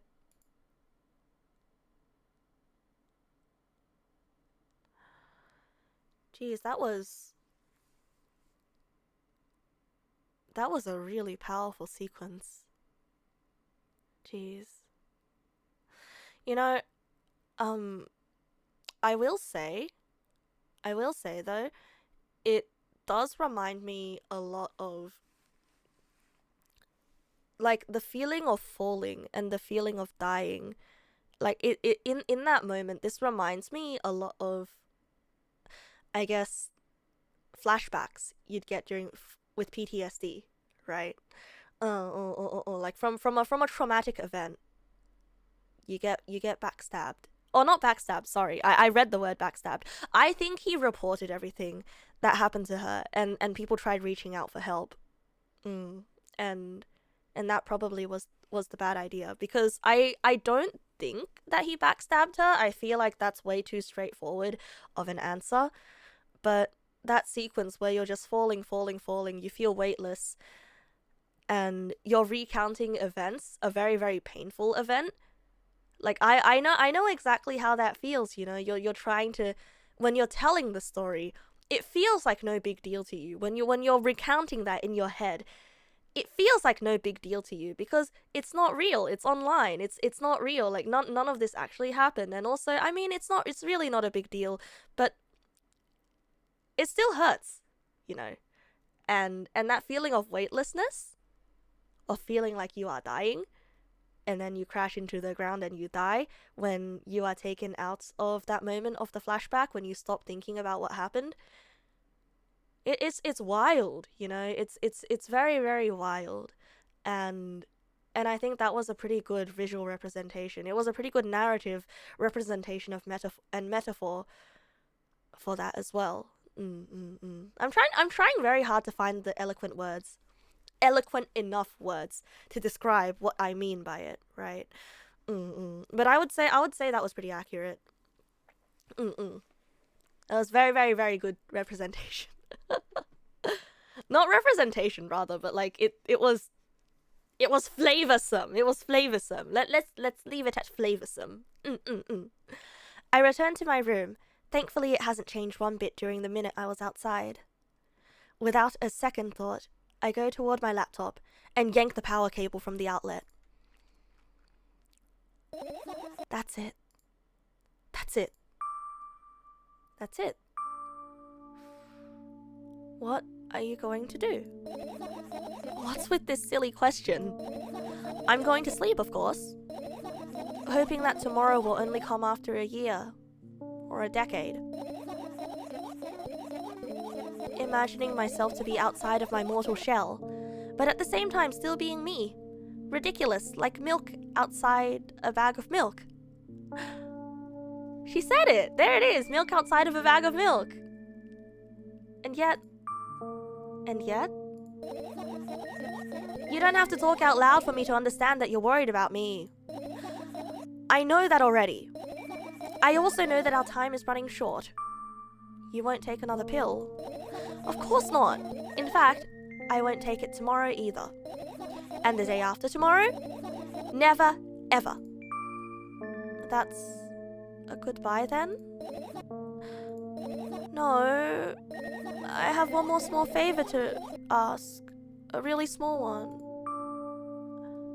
What is it? I've blurted out way too much today. A lot of stuff I'd want to forget forever. I don't blame you, but was it really necessary? You'll see tomorrow. No, I wouldn't be able to sleep like this. Fine. What's the favor? I nervously scratch my wrists and bite on my lower lip. Wait a minute. You're afraid to tell me? Yes! I'm also scared that something bad might happen if I tell you. I'm also scared that when something bad happens, something way worse will happen. Stop, I get it already. Still, I won't leave you alone until you tell me. Bully. No, you. Metal Death, good evening, welcome! Welcome! I crawl into my sleeping bag. The lower part of the room is very cold. I hurry to wrap myself in blankets, even though the electric heater is working hard to keep me warm. It's sad because the dreams just won't come anymore. You won't believe me if I tell you how I dealt with it at first. Of course I'll believe you. I know, it was a joke. Well, anyway, I washed my face, brushed my teeth, lied down and started imagining that I'm watching a dream. I didn't sleep at all, of course, and always looked sleepy in the morning. After a week of insomnia, I started feeling weird and seeing things. Letters floating in the air, strange silhouettes that appeared in the most unexpected of places, bulging eyes with trembling pale pupils. It was scary, you know? And then one day I almost died. I just collapsed in the middle of the room and couldn't move for a while. And then silhouettes, letters and eyes were hanging over me and hissing. It was horrible. And well deserved, I guess. It felt like I was caught on the biggest lie in the world. Yes, it felt exactly like that. After that, I stopped. But the silhouettes, letters and shapes and eyes stayed here. I guess they liked this place. They always follow in my wake, peeping at me, and I'm kinda scared of them and can't even argue with them. But today, well, still too scared to tell me? Yeah, that's how the imagination stuff started, hey, from the insomnia. How many endings have I gotten to at this point? Oh, this is, I still haven't gotten a single ending yet. Still too scared to tell me? Of course, they're still listening, you know.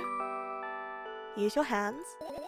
Right. I start chaotically twirling my fingers with enthusiasm, forming complex shapes. You want me to tell you a bedtime story? Shh. And I was trying so hard here. Don't you get it? They'll hear you. Relax. Nobody can hear you. So, what do you say? I'd be happy to, but I have no idea how to tell them. Oh, it's incredibly easy. Just talk about something without stopping. Sounds silly, but it's not. And meaningless. You don't know what you're talking about. I know enough to realize that we'll just end up wasting time. Let's focus on something actually important. This brain voice is being very mean to her. Boring. Fine. Close your eyes.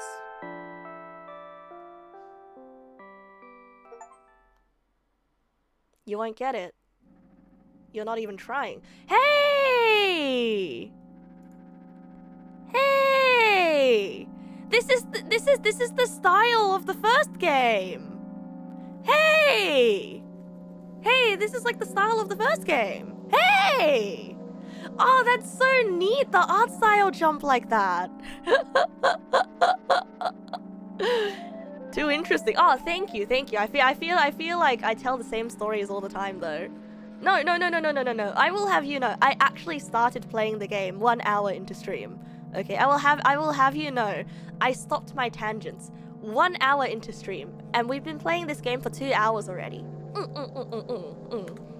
So we've gotten like, we've made fair few progress, a fair little bit of progress, if I do say so myself. Ah, thanks, well, I'm proud of myself too. I miss bedtime stories too. You know, I was sorry, this is a tangent, but I was actually thinking of, I know I don't do voice packs and stuff like that, but I was actually thinking of releasing a voice pack, and I was thinking of releasing a voice pack that was literally just assorted bedtime stories. Except they would be completely bung wild, and you can only open them occasionally. Yeah, or maybe a voice pack full of fun facts. And like acapella sound effects. Yeah, I want to do that, you know, or like maybe release a voice pack where like I recount the story of a manga that I read one time, or I recount the story of an anime that I watched one time, or a book that I read one time, you know? Yeah, it'll be like an audiobook, except it'll be like a condensed audiobook where I just bastardize the story. I kinda, yeah, a tangent pack. Would be nice to have voice packs. My voice is soothing. Oh, thank you.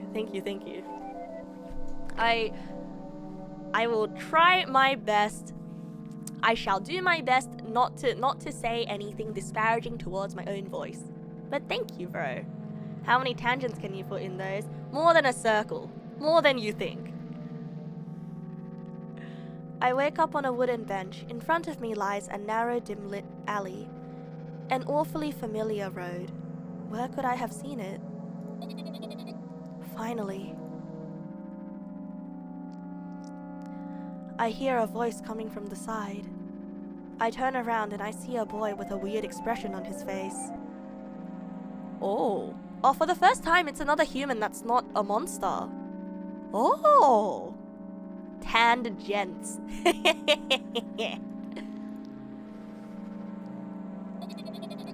You're late. Who are you? The boy blinks in bewilderment. We're not going anywhere like this. Try again. Then he takes a very deep breath. You are late.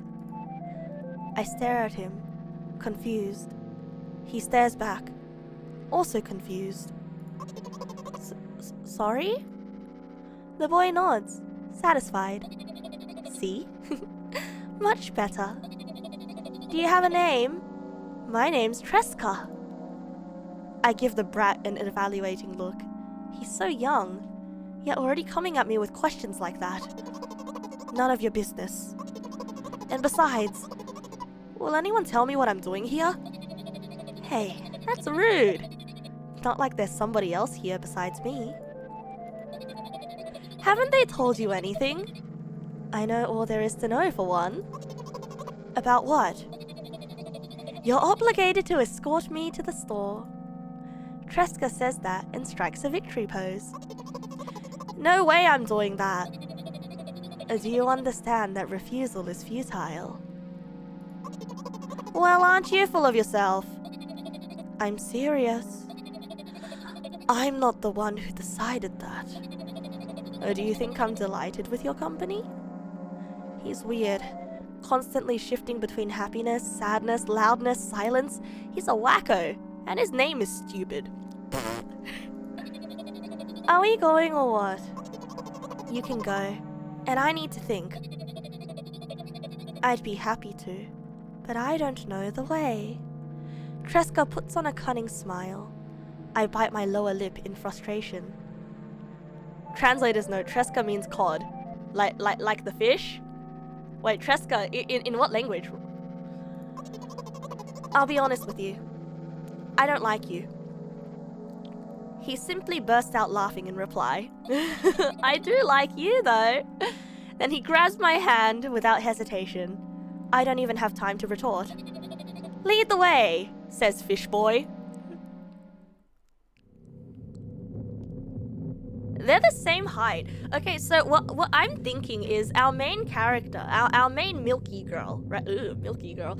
Our main character, I'm thinking that she is malnourished, which is why she's so small. But honestly, who knows? Honestly, who knows at this point? Our trip to the store went fine, if not for the fact that Tresca was walking way faster than me.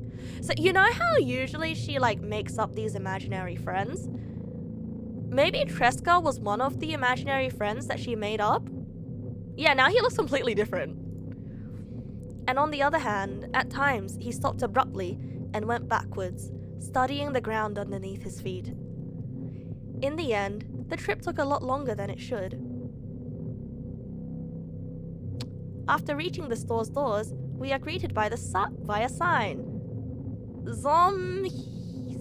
I'm not gonna try. We're closing in 20 minutes. Oh, that's a 20, that's not a zom.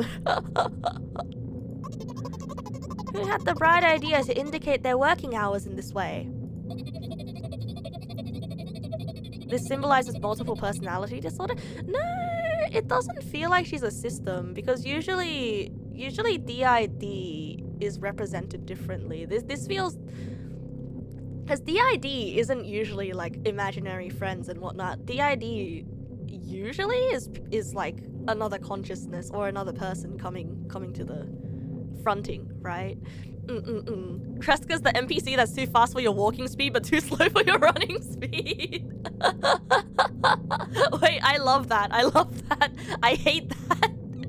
I feel like I'm the NPC that's too fast for your walking speed but too slow for your running speed sometimes. But that's simply because I'm short. They probably have special staff for this.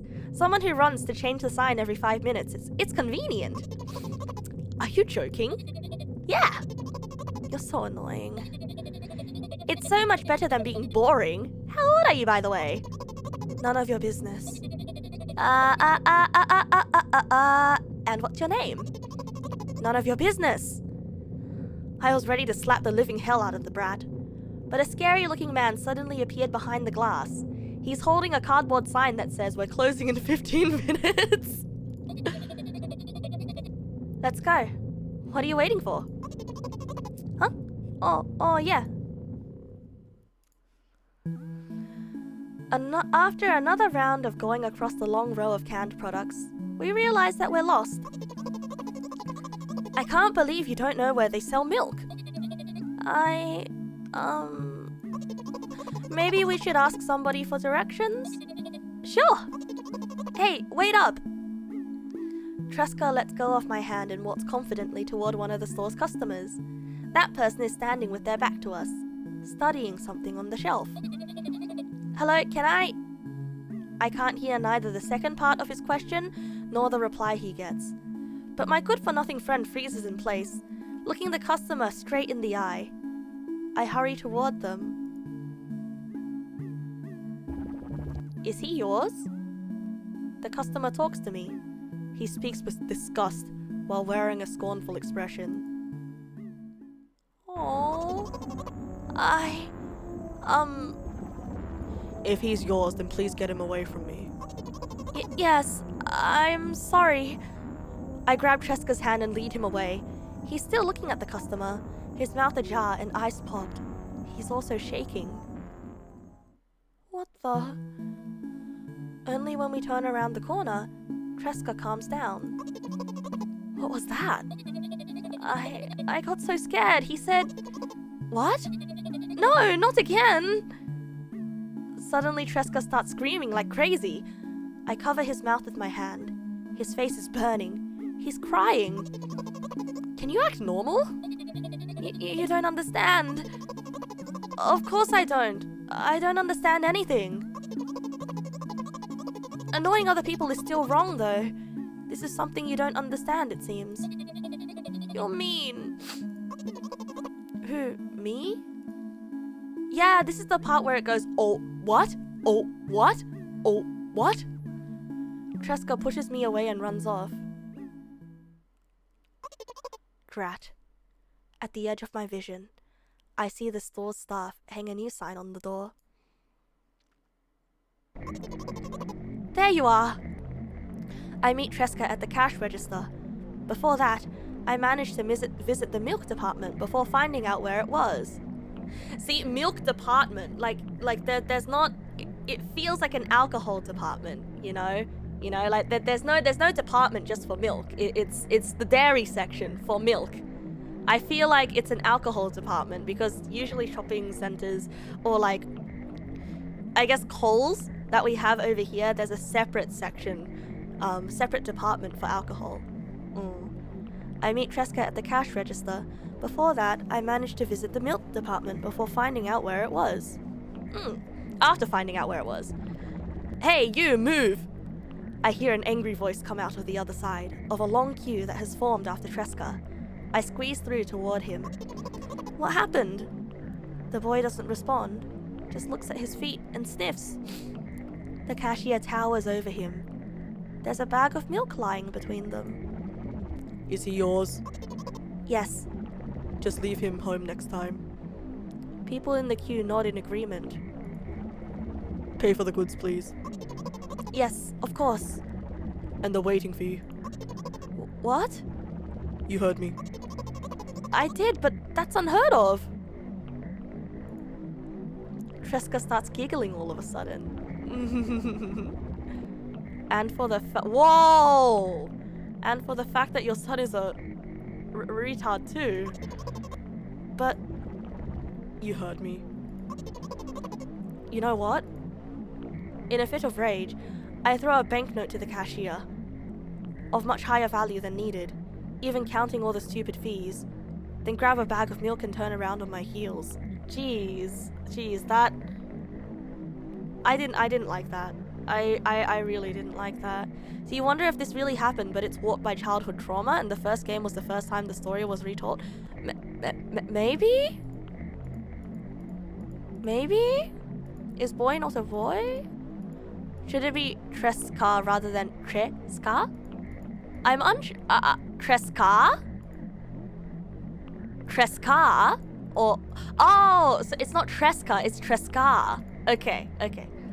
In a fit of rage, I throw a banknote at the cashier, of much higher value than needed, even counting in all the stupid fees, then grab a bag of milk and turn around on my heels. We're leaving, Tresca. We spend the whole trip back in silence.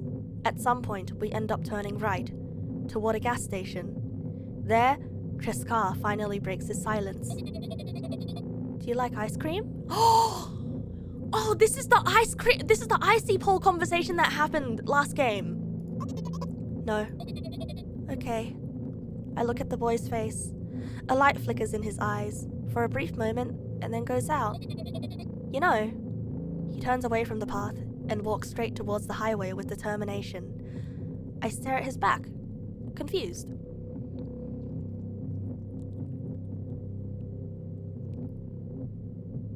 He's doing the shaft head tilt.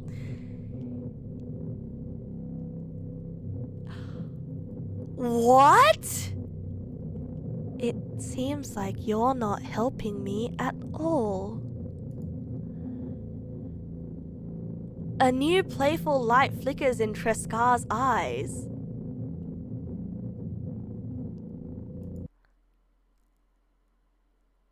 Wait. What? Wait.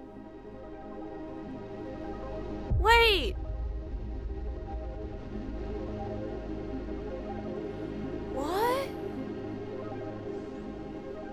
Huh? Oh. Milk Outside a Bag of Milk, a game by Nikita Kirkov. Reversed the story. Wait, so... Milk outside a bag of milk outside a bag of milk outside a bag of milk outside a bag of... Wait, I don't understand. I don't understand. I'm remembering. It's the image of the O. Yeah! It's the image of the O. Wait. So... I don't understand. So the protagonist of the game. Wait, so the girl says you look like you're not helping me at all to you if you weren't helpful. Yeah, I remember that. So what does this mean?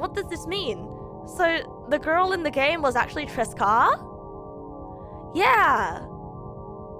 Yeah, this is the bad ending of the prequel. So the girl in the first game was, they switched places? Or were they switched all along? Trescar did say that we didn't have any choice but to go together when he first appeared. Yeah! That's why you named the character! Oh, what? Wait, what? I'm confused. I am confused. Continue. Continue. Give me continue. Give me continue. Give me continue. Give me continue. So that was the ending that we got. The character was never an imagination? Wait, I'm so confused. I'm so confused. I thought I had everything figured out and I'm so confused. Wait, does it ever get any clearer? Does it ever get any clearer? Do we have to go for another ending? Do I use a guide for the endings of this game? Should I hunt for the endings or is wait, no other endings? This is it? So it never gets any clearer. It never gets any clearer than this. Depending on who you ask, the other ending makes sense. Okay, there's other endings. Yeah, there's more. Okay, let's... Okay, so I don't think we have enough time tonight to go for the other endings. Unfortunately. We may have had time if I played this some other day, but I don't think we have enough time to go for other endings tonight because it's 12:30 and I need to make sure that I go to sleep at a proper time. Yeah. I got this, and what other ending? This is the first ending. This is the only ending that I got. This is the first time we're playing through this game.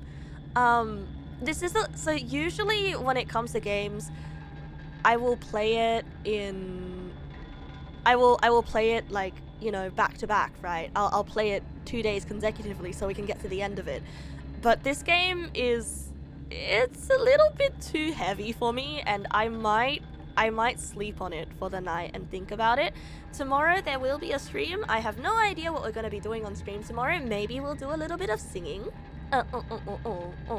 Maybe we'll do singing tomorrow because it's been a while since my last singing stream, since I got sick anyway. Oh yeah, and also remind me, I have to change my sheets as well, and I have to do my laundry and everything.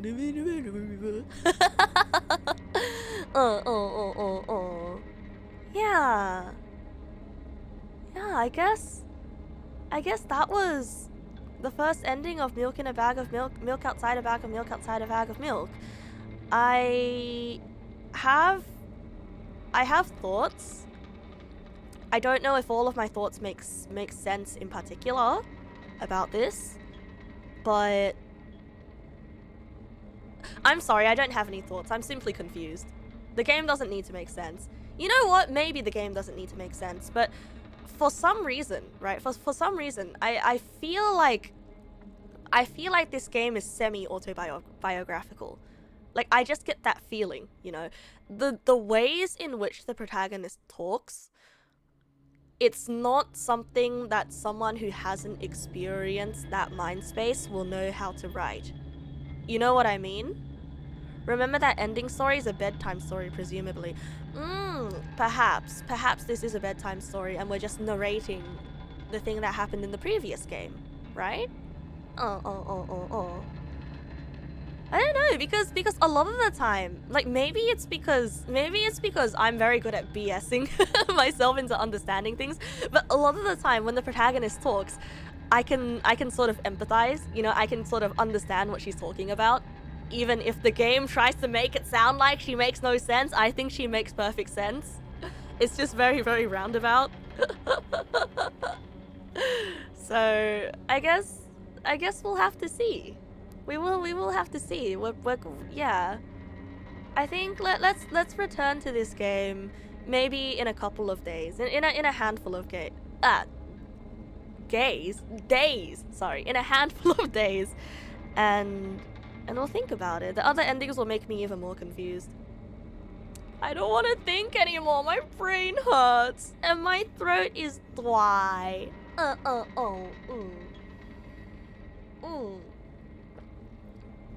It's just not direct. Exactly. And I think there are many ways for us to unpack this narrative.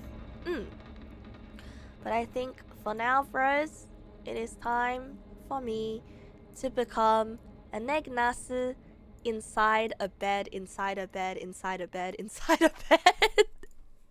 No, that doesn't make sense. Ah! Someone sneezed behind me. It was Mango. Mango sneezed behind me.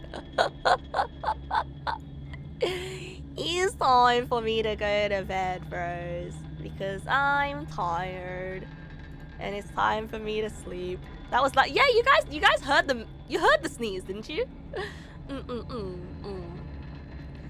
It's sleeping time. Good night, bros. And thank you for coming today.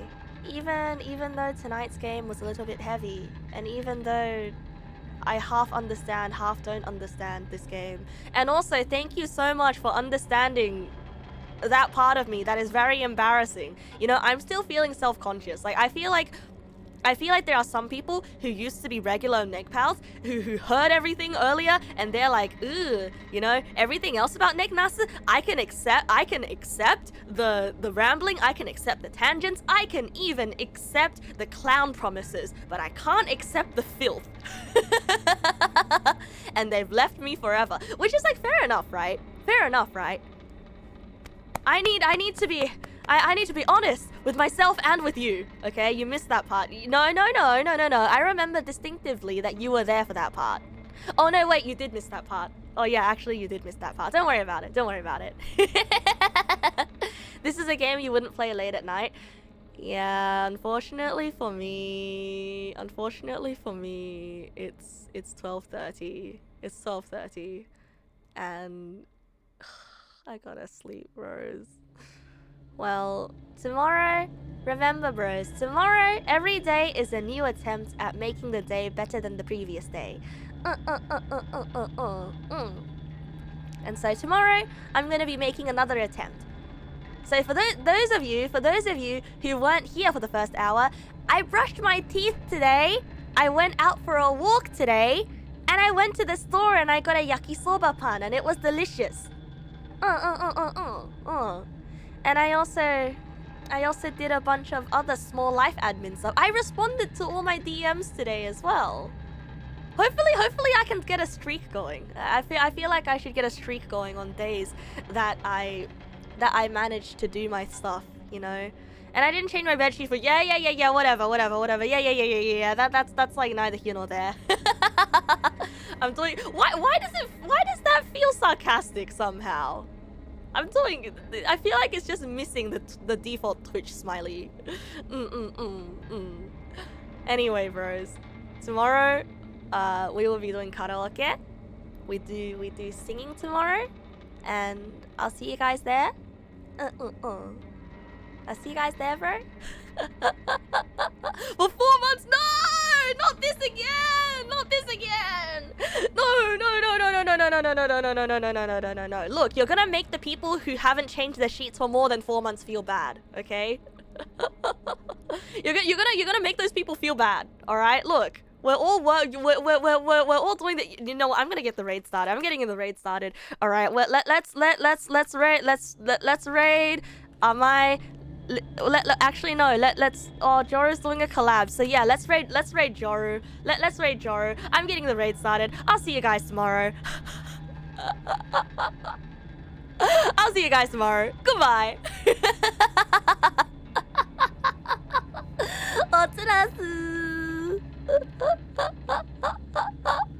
Bye bye.